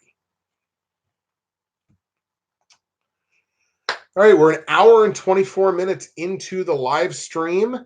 I'll take this opportunity again to remind everybody that if you go to the top of the chat, you're going to find information on joining the Bridgewater's Finest Pick'em Pool for Season 8 of my YouTube show. And we usually have like 30 to 40 to 50 to 60 people in that pool every year. I hope to repeat that again this season. All right, 2 divisions left to go here. We're going to try to power through these as quickly as we can. NFC South time, the New Orleans Saints, 13-3 last season, ran away with this division by 6 full games. Atlanta and Carolina at 7-9 from last season, and Tampa Bay pulling up the rear at 5-11. The Saints have a win prop this season of 10.5. The Falcons have a win prop of 8.5. Carolina just behind them at 8, and Tampa Bay at 6.5. Saints have an average strength of schedule heading into this season, so right around middle of the pack in the league. And look, it's just plain hard to beat Drew Brees and Alvin Kamara, the talent of those players behind a really good O-line, despite the fact that the Saints are starting a rookie at center this season, Eric McCoy. I don't think that's going to completely deteriorate what is a very good offensive line, who needs to protect that, elite aging quarterback and that elite young do-it-all wide receiver. And I'm starting to wonder why I'm not hearing more people talking about the New Orleans Saints defense. Led by Cameron Hayward on the D-line, 5 former first-round picks play on that Saints defense, whether as a starter or a frequent backup. 5 former first-round picks on that Saints defense. They have invested in that defense in the past. It is paying dividends now as we head towards the end of Drew Brees' career. Drew Brees only going to have a very small number of opportunities left for the rest of his career to try to win another Super Bowl, kind of like we were talking about with Aaron Rodgers, Tom Brady, these aging quarterbacks. They may only have a very finite number of chances left.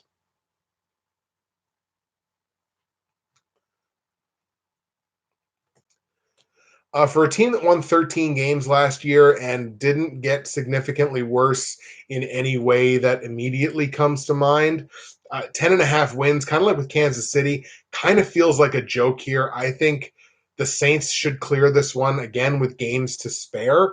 I really like the over on this one. Let's take the Saints over 10.5 total wins. You can actually bet that at Westgate at plus money. That's at plus 130. The Saints over 10.5 wins. One of my favorite bets in the NFC. I would take that were I so inclined to take the Saints over 10.5 wins at plus 130. Let's look at the Falcons now. Falcons 7-9 last season. 8.5 is the prop this season. They have a difficult strength of schedule. It's what I would consider to be a hard one. It is top 10 in terms of hardest strength of schedule this season, and it is the most difficult strength of schedule in this division. So that's obviously something that you want to pay attention to. The Falcons did invest in the right side of their offensive line with 2 first-round picks. Those investments, they need to pay dividends for the Falcons immediately. That is only going to help the ability of Devonta Freeman to put up big numbers as a true number one for the first time in, a few years in that Falcons backfield. I think that in particular, that storyline, the right side of that offensive line, could be one of the bigger stories that dictates their season. But for the Falcons, it's fairly simple. Keep Matt Ryan, Julio Jones, and Devonta Freeman healthy. Let the ball fly. This is a pure offensive football team. I don't necessarily know that the defense will be much better than last year. I do feel like the potential is there, but as they keep those guys healthy, let the football fly, the Falcons should be just fine. 8.5 wins, however, I kind of feel like I have to go under. And that's simply me saying I think they're an 8-8 football team. That's simply me saying I think they're better than they were last year. And both of those things I think are true. I don't necessarily know that they're a 9-7 or better football team. I'm going to take the Falcons, and part of this is influenced by the fact that I can get them at plus money. They're at plus 125. But I'm going to take the Falcons under 8.5 wins this season. Just kind of call it a gut feeling, but that's the way we're going to go. Carolina also at 7-9 from last year. Their win total prop is at exactly 8. They have an average strength of schedule like New Orleans does.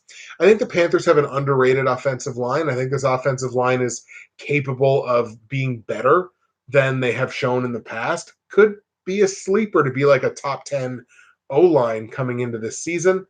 Part of the problem for the Panthers and part of what I think severely limits their ceiling is an aging defense. That defense is getting older. I don't necessarily know that defense is going to be much better than it was last year, where we saw it struggle more than a couple of times. But the real thing for the Panthers, and the number one thing for them, the Panthers need Cam Newton to be Super Cam. If Cam Newton can't be Super Cam, or if he isn't Super Cam, I don't necessarily know that the Panthers are any better this year than they were last year when they were 7-9. The win prop is at 8. 8-8 feels like a good total, a good record for this Panthers team, despite the fact that they do have Christian McCaffrey, who I think will be probably one of the top 5 most entertaining players to watch this season. That wouldn't surprise me in the least. I think a push is really, really possible here. Maybe this team is 9-7. I mean, you could bet the over. I'd kind of have to hold my nose, I think. If I was going to bet the over, I think I'd kind of have to do it like this. So, I mean, maybe you could bet the over if you want to. I think a push is really, really possible here. But if you're so inclined to bet over 8 wins, it is at minus 120 at Westgate. That kind of feels like a bit of a money pit, but if you're so inclined, it is there. And the last team in the NFC South is the Tampa Bay Bucks, 5-11 last season. Their win total prop rises to 6.5. So they have about the same strength of schedule as Carolina and New Orleans. Its average is right in the middle of the pack in the league. Tampa Bay's got tons of weapons. They got weapons at wide receiver. They've got potential sleeper weapons at running back, really good weapons at the tight end position. O.J. Howard is someone everyone is claiming is going to break out this year. Tons of weapons. Can Jameis Winston finally put it all together and use all of them? Because we have heard this story so many times from the Tampa Bay Bucks that, like, look, they're going to be a top 5 offense this year. They're going to be top 10. And, for a little while they are, and they're putting up tons of yards. Not exactly winning football games, but putting up tons of yards. And then eventually it always falls off a cliff. If Jameis Winston can put it all together for a 16-game season, the Bucks could potentially do something. This could be a 500 football team if they put everything together. But speaking of sleepers, I kind of mentioned as sleeper running backs. On the defensive side for the Bucks, I actually have a bit of a sleeper pick for defensive rookie of the year. And it's their inside linebacker, Devin White. Really, really impressive in college. He's looked really good to me in the preseason. This is a guy that I think could be a bit of a dark horse for defensive rookie of the year. Keep your eye on Devin White as an interior linebacker. I think he's a pure interior linebacker. I think this is a guy that even in his first season could go to the Pro Bowl and make that defense better. So on 6.5 wins, I don't see any reason why this team shouldn't be 7-9. So I think I got to go over. I think I'm going to have to go over on the 6.5 wins. You can get that at Westgate at -110. That's kind of a coin flip one, but again, I don't see any reason why this team couldn't be as good this year as like Carolina was last year. So I mean, I think this team could be 7-9.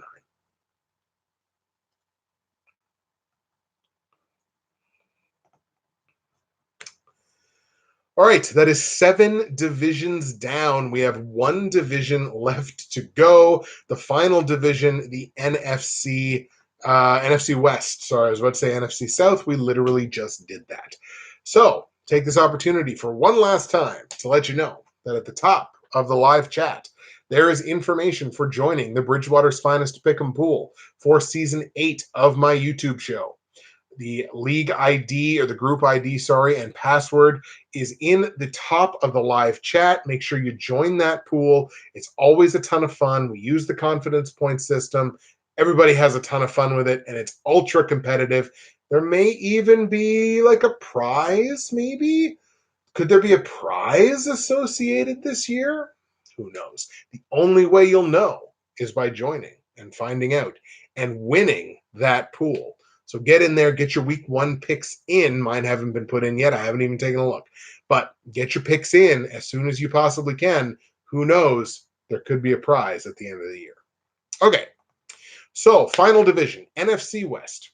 The LA Rams won this division by 3 full games last season. They went 13-3. Seattle went 10-6. And then you had San Francisco and Arizona battling it out consistently all year for the number 1 overall draft pick. San Francisco at 4-12, Arizona at 3-13. They got that pick and took Kyler Murray. The Rams prop is at 10.5 wins. The Seahawks prop is at 8.5. So basically just asking the question, are they going to be a 500 team or less, or a better than 500 team? San Francisco, their win prop is at exactly 8, and Arizona's win prop is at exactly 5. So we'll start with the Rams, a very soft strength of schedule. Actually, the strength of schedule for this whole division is, actually looking pretty good. A couple of teams are only average, but the Rams get a very soft, like a top 5 softest strength of schedule on the season. But I mean, the main storyline here is going to be no surprise to anybody. Todd Gurley has the most talked about knee in sports right now. An arthritic knee for a 25-year-old? Is he even 25 yet? So he easily the most talked about knee in sports. It, as Todd Gurley goes, kind of so goes this offense. There's a ton of weapons, but there's not really anybody at running back behind Todd Gurley that could produce anywhere near what Todd Gurley is capable of producing at the running back position. One good piece of news for the Rams is on that offensive line, the combination of their tackles, Rob Havenstein and Andrew Whitworth, arguably the best combo tackle combination in the NFL, like on left side and the right side. That's going to give Jared Goff tons of time inside the pocket to find a lot of really good weapons in that receiving game for the LA Rams. So, I mean, look, I certainly don't think the Rams are going to totally drop off the face of the earth. I think Todd Gurley is going to be able to play this season and hopefully play relatively early. I kind of still like over 10.5 wins. I think the Rams defense might be a little bit better this year than it was last year. And the offense is still going to be capable of putting up points in bunches. Like Jared Goff is no scrub at the quarterback position. And this is actually one of my favorite bets in the NFC, to take the Rams over 10.5 wins, and you can get that at plus money. That's plus 130 at the Westgate Sportsbook right now. So that's a play that I would definitely be all on top of. But I definitely like the Rams to go over 10.5 wins this season. Seahawks got to 10 wins last season. They were 10-6. Their prop is 8.5 wins. They have a soft strength of schedule. Aside from the Rams, they have the softest strength of schedule in this division. This team still has a lot of weapons on the defensive side. They've lost a lot. Obviously, most notably lately, I guess, probably would be Earl Thomas and that whole drama for another day, I guess, situation with him. But they've still got playmakers and weapons on the defensive side in all phases. On the pass rush, the front seven, the secondary, there's still defensive playmakers on this team. But this should probably be the most heavily scrutinized offensive line in football this season. They got a pair of running backs that can do really good things in Chris Carson and Rashad Penny if they've got the room to do so. They got a quarterback in Russell Wilson, who happens to be my dynasty quarterback, who can do really good things if he's got the time to do so. If the offensive line can give him that time and give them that time, Seattle should be just fine. That's their biggest question mark, is whether or not that line has galvanized and whether or not that line is capable of performing at a high level. Remains to be seen. But 8.5 wins, I think, for a team that won 10 games last year with all the same issues that they seem to have this year and still found a way to win 10 games, I think they probably win 10 games again this year, or at least come close to it. It's good enough for me to take an over on the 8.5 win total win prop for Seattle. So we're going to go over 8.5 total wins for the Seattle Seahawks. You can bet that at -120 at Westgate, should you be so inclined. The San Francisco 49ers, 4-12 last season, obviously without the services of Jimmy Garoppolo all year. Jimmy G returns this year, and all of a sudden, San Francisco's win prop shoots all the way up to exactly 8. But Jimmy G, just because he's coming back, doesn't mean he doesn't still have everything in the world to prove. He still has to prove that he's worth that money. He has to prove that he was worth the trade. He has to prove that he wasn't just good because he was Tom Brady's backup and being coached by Bill Belichick. Jimmy G has everything to prove, despite being, what is he, 5-0 as a starter? Still has everything in the world to prove, but that's the kind of player I want on my team. I want the player that feels that they have everything to prove and goes out and works towards that. That's the guy I want on my football team. I think the 49ers have another underrated offensive line, kind of the same as we talked about with like the Carolina Panthers. I think they have an underrated O-line that's got a lot of room to grow. And if they are able to grow, that's obviously going to mean good things for, Tevin Coleman and Matt Breida and like basically all the running backs that the San Francisco 49ers have. They should be able to have a good rush offense this season, assuming those players stay healthy and the offensive line kind of punches a little bit above their weight class. I think that's totally possible. However, that doesn't mean that I think they're going to get to 8 wins. I don't think this defense is any better this season than it was last season. They may have fewer opportunities on the field because the offense is better, and that will certainly lead to probably another win or two. But when you're talking about taking a prop bet over 8 wins, you're saying, I look at this team and I think they're better than 500. I can't say that when I look at the 49ers. I think most 49ers fans can't say that when they look at the 49ers. They've got weapons. George Kittle's probably one of the best tight ends in football. They've got options.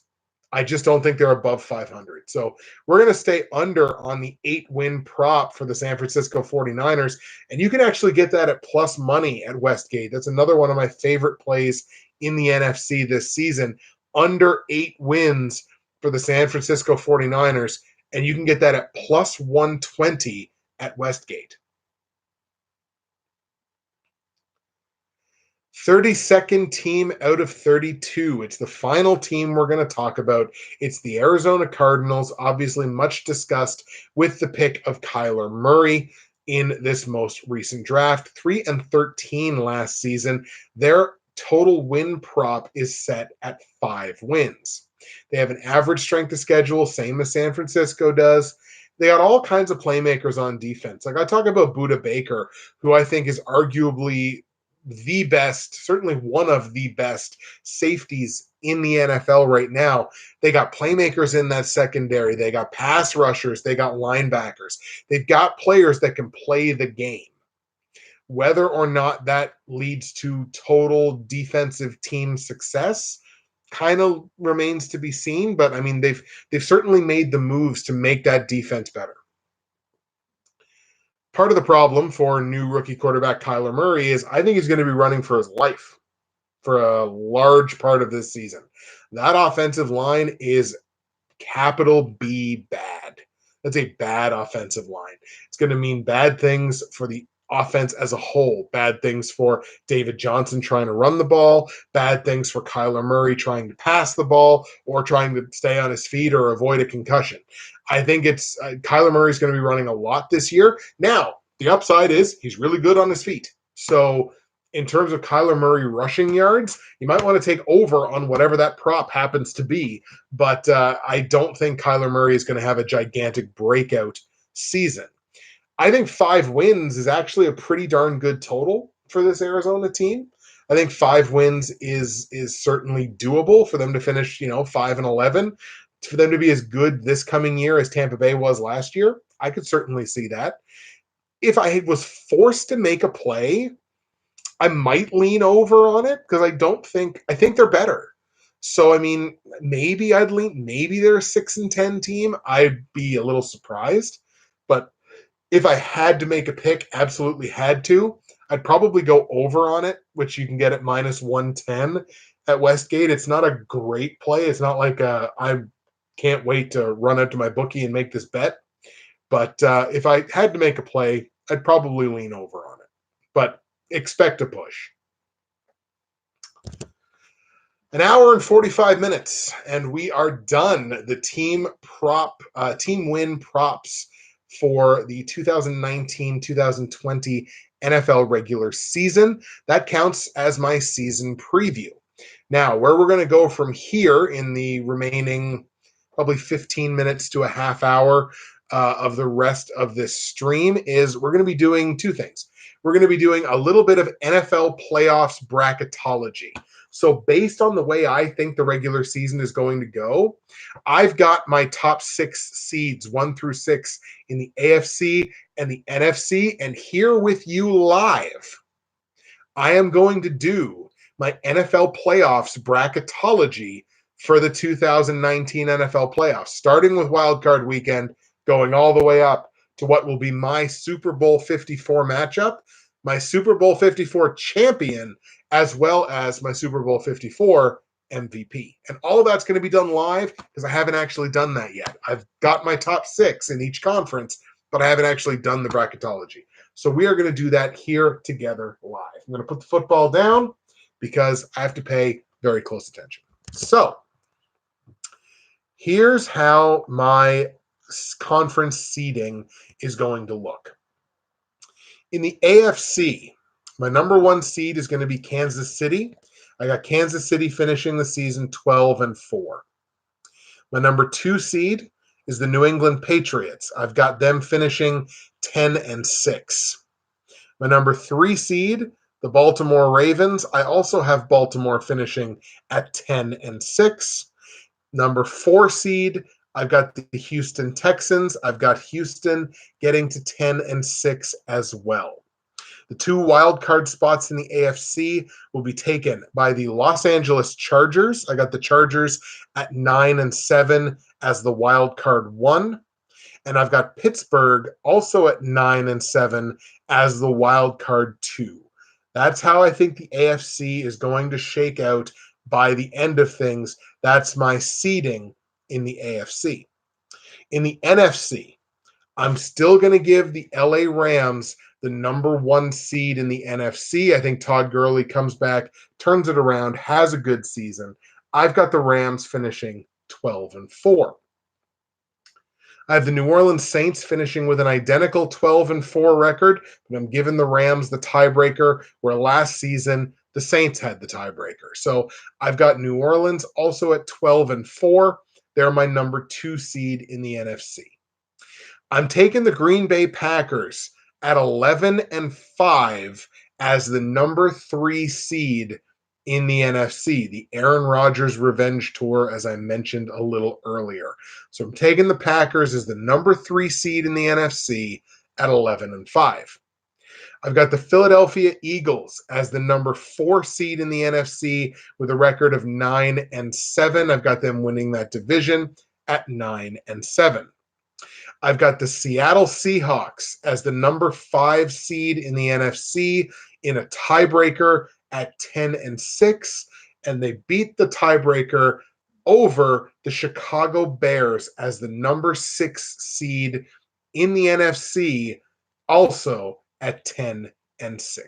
So that sets up wild card weekend matchups in the AFC of Baltimore, number 3, playing host to number 6 Pittsburgh, and Houston at number 4 playing host to number 5 Los Angeles Chargers.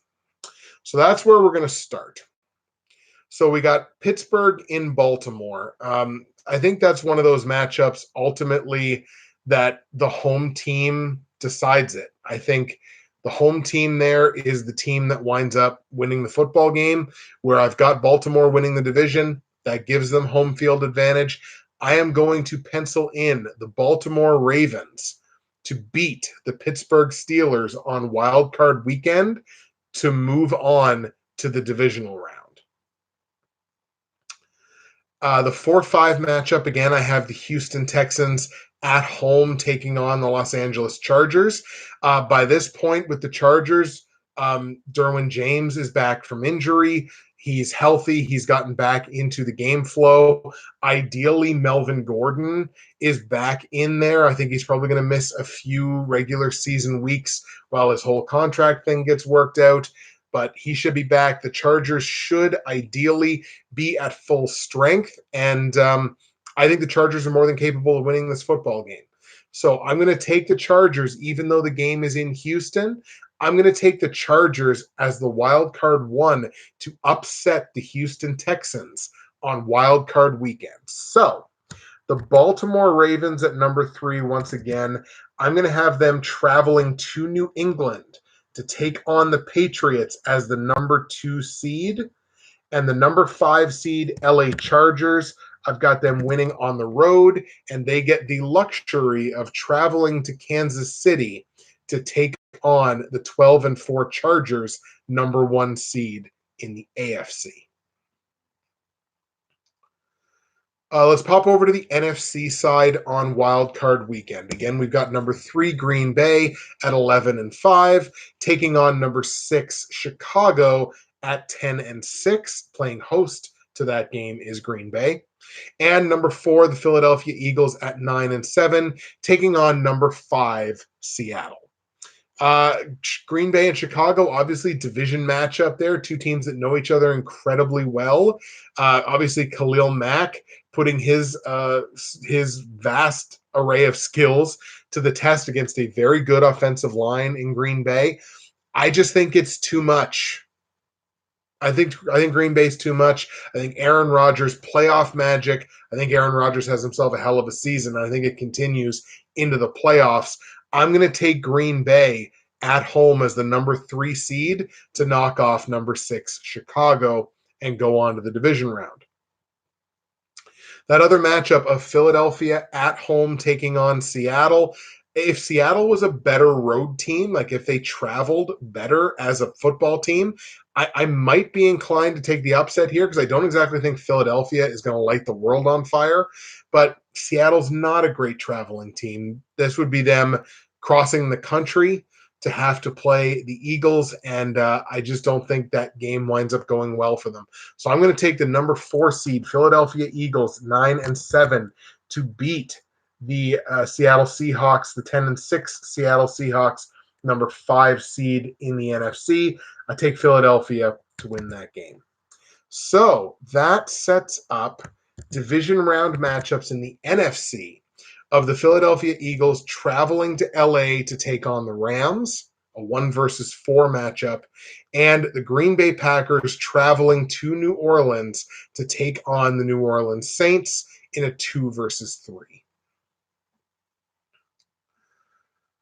So, division round matchups. We'll go to the AFC, go back to the AFC. Kansas City playing host to the Chargers, and New England playing host to Baltimore. Chargers will be back to full strength. Will be fully charged, if you will. I don't think they beat the Chiefs. I think the Chiefs are kind of in the AFC anyway. I think the Chiefs are kind of a team of destiny here. I think to get to the AFC Championship game. So we're going to take the Kansas City Chiefs in the division round to beat the number 5 seed LA Chargers. Kansas City goes on to the AFC title game where they will meet the Baltimore Ravens. I've got the Ravens going into New England and beating Tom Brady and the New England Patriots in Foxborough in January in the playoffs. Call me an idiot, but I'm taking the Baltimore Ravens to go to the AFC title game where they will take on Kansas City.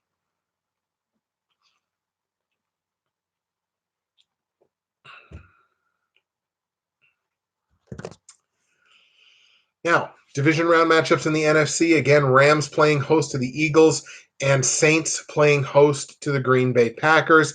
I think the Rams run over Philadelphia in that football game. I don't think Philly's got anything for them offensively. I don't think Philly's got anything for them defensively.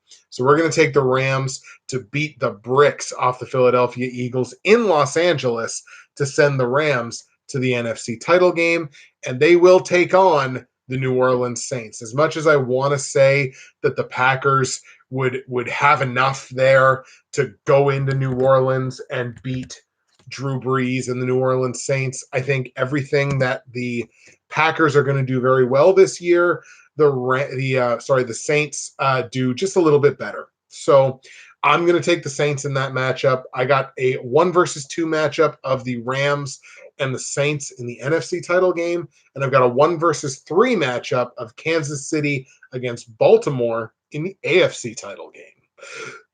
Excuse me.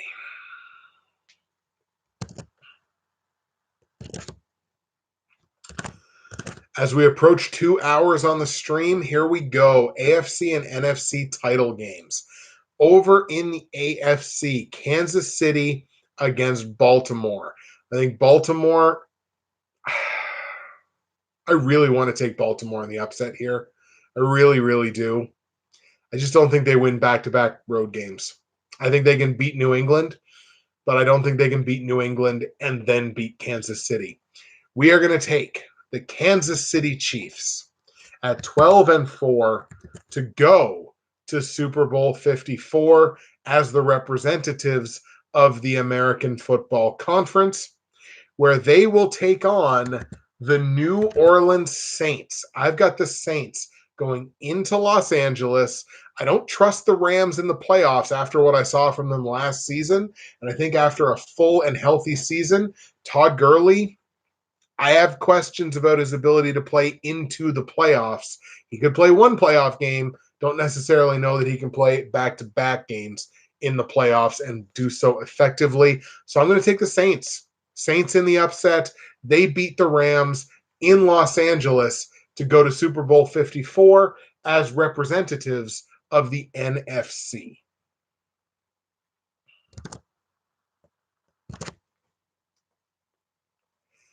So, my Super Bowl 54 matchup sees the Kansas City Chiefs at 12-4, representatives of the AFC as the AFC number 1 seed, taking on the New Orleans Saints, also at 12-4, representing the National Football Conference as the number 2 seed out of the NFC.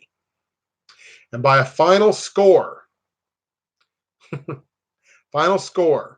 of 35-31, the New Orleans Saints are my Super Bowl 54 champion.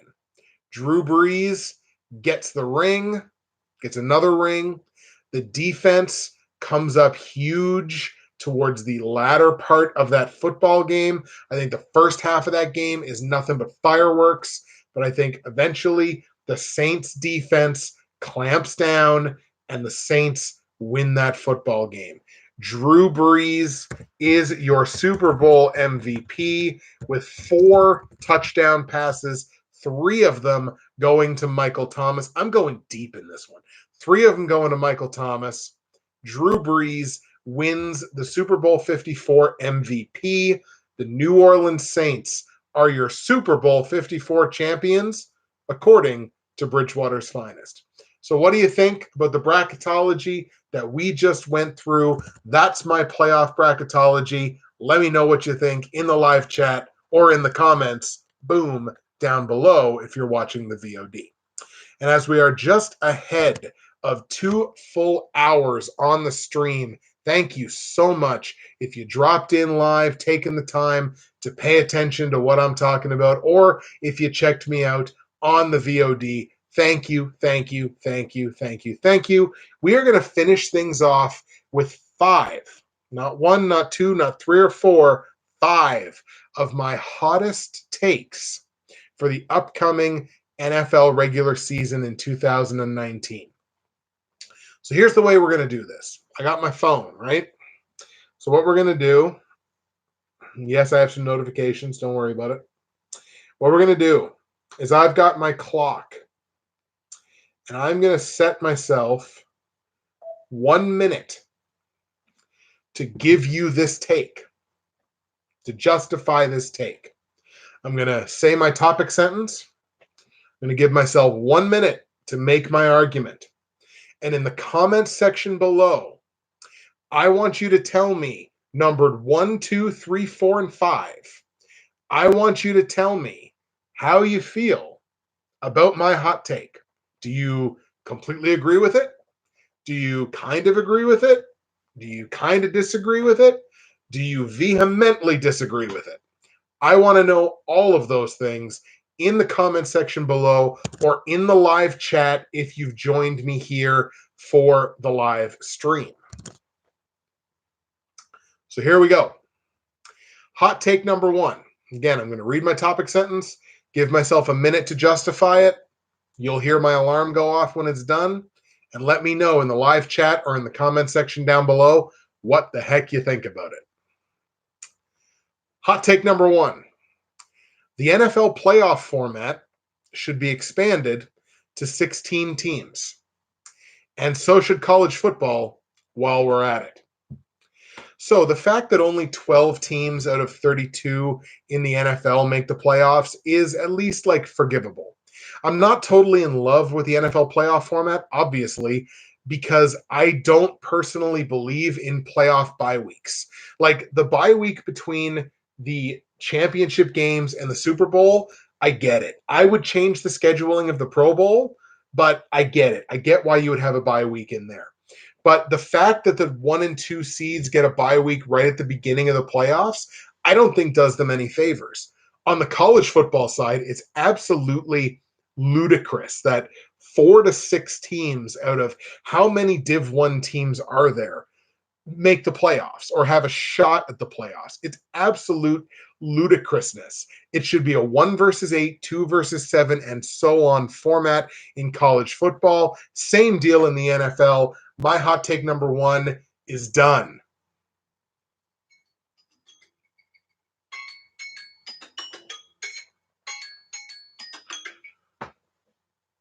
So there's my 1 minute to justify my first hot take. Hot take number 2. Antonio Brown will not catch 100 passes, receive for 1,000 yards, or receive 10 touchdowns for the first time since 2012. So he's had absolutely no time to build any kind of chemistry with his new starting quarterback. His new starting quarterback has only thrown 2 passes in the preseason. I believe we mentioned that a little earlier in the episode. See, now my energy's picking back up too. Derek Carr, the downgrade from Ben Roethlisberger to Derek Carr is noticeable. And here's the biggest thing. Antonio Brown doesn't care. Antonio Brown said from his own mouth, I have nothing left to prove. You know, I talked about Jimmy Garoppolo, and that's the kind of player that I would want on my team. The player that feels like he still has a ton to prove, knows he has a ton to prove. That's the player that I want on my team. I don't want the Antonio Browns of the world who feel like they don't have anything to prove. If you're on my roster, you have plenty to prove. Julio Jones, one of the best wide receivers of this generation, still has a ton to prove because he doesn't have the ring.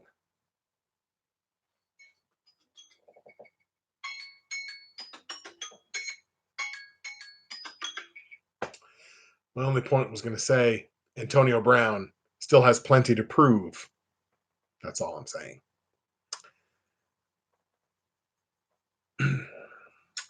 Why don't we stick with the Raiders? Despite a weak offensive line, Josh Jacobs will run for 1,000 plus yards on the way to being the offensive rookie of the year. I don't think he has a ton of competition for offensive rookie of the year. Kyler Murray obviously is the one that definitely stands out. A lot of the, fantasy football quote unquote experts and pundits are going to say, well, David Montgomery. And, I already talked about how I feel about the whole David Montgomery thing. Josh Jacobs, despite the whole game script fear and everything like that, he's in the best position to succeed. The Oakland Raiders should feed him the football, should feed him 15 to 20 plus touches per game as a rookie. Yes, I said it. And despite the fact that the offensive line, little Swiss cheese sometimes, Josh Jacobs has the talent and is in the position to absolutely make an impact in his first season in the NFL.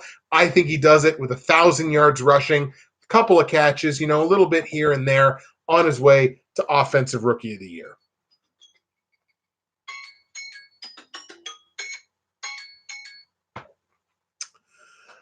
There's hot takes 1, 2, and 3. So, hot take number 4, and this I think will be the one that people will disagree with the most. Aaron Rodgers will be the NFL MVP in Matt LaFleur's offense. So Matt LaFleur comes over from Tennessee, and everybody kind of looks at that and goes, well, Tennessee's offense has kind of been, what it's been while Matt LaFleur is there. You know what Matt LaFleur never had in Tennessee? Aaron Rodgers. You know what Aaron Rodgers has had very infrequently in his career in Green Bay? A really good offensive line and a running back that's going to put up lots of numbers. Not since Eddie Lacy have the Green Bay Packers had to have had a run game that you had to respect. They have that now. They have that offensive line now. Matt LaFleur has all these toys. Matt LaFleur never had Devontae Adams in Tennessee. Matt LaFleur never had the toys he has now. And Aaron Rodgers is going to take what Matt LaFleur wants to put in and decimate this league this year. Aaron Rodgers, NFL MVP.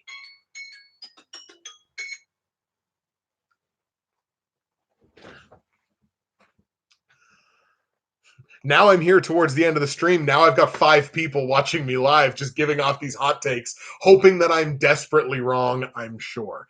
Half Moon's picks in the chat now. What's the Lions take 2019? I like the Lions. Since I don't think you were here at the time. I actually like the Lions to go over 6.5 wins. That's what the prop is right now at the Westgate book. I like them to go over that prop. Over 6.5 wins for the Lions this season.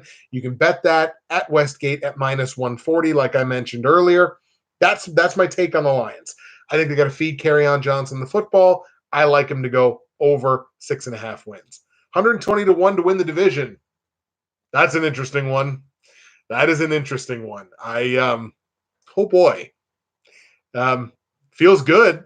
Feels good if it happens, but that's yikes. That's a fun one. So here is my 5th and final hot take for this live stream. And this is the one that we close out on. And I alluded to it a little bit earlier.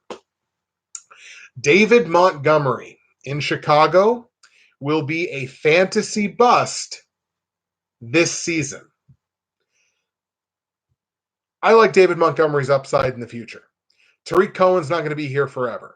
Tariq Cohen could develop into just, a role player for Chicago, take a back seat. This season, David Montgomery's a fantasy bust. Sorry. His ADP right now is at 53.5, puts him at RB23 in terms of his ADP, which means people are drafting him in like 12-team leagues, even in 10-team leagues, as like a low-end RB2 or an elite flex option. That does not compute with the use that he is likely to get. He's projected as the 42nd best running back in PPR formats. Most leagues are leaning towards PPR formats, but people are spending upwards of a 5th-round pick for David Montgomery. He will be a bust this season. Don't listen to what the other fantasy experts are telling you. He's a bust. He can kill your draft.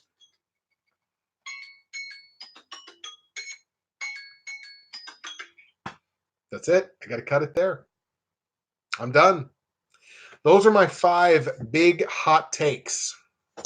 The 5 that I came up with for the purposes of this stream anyway.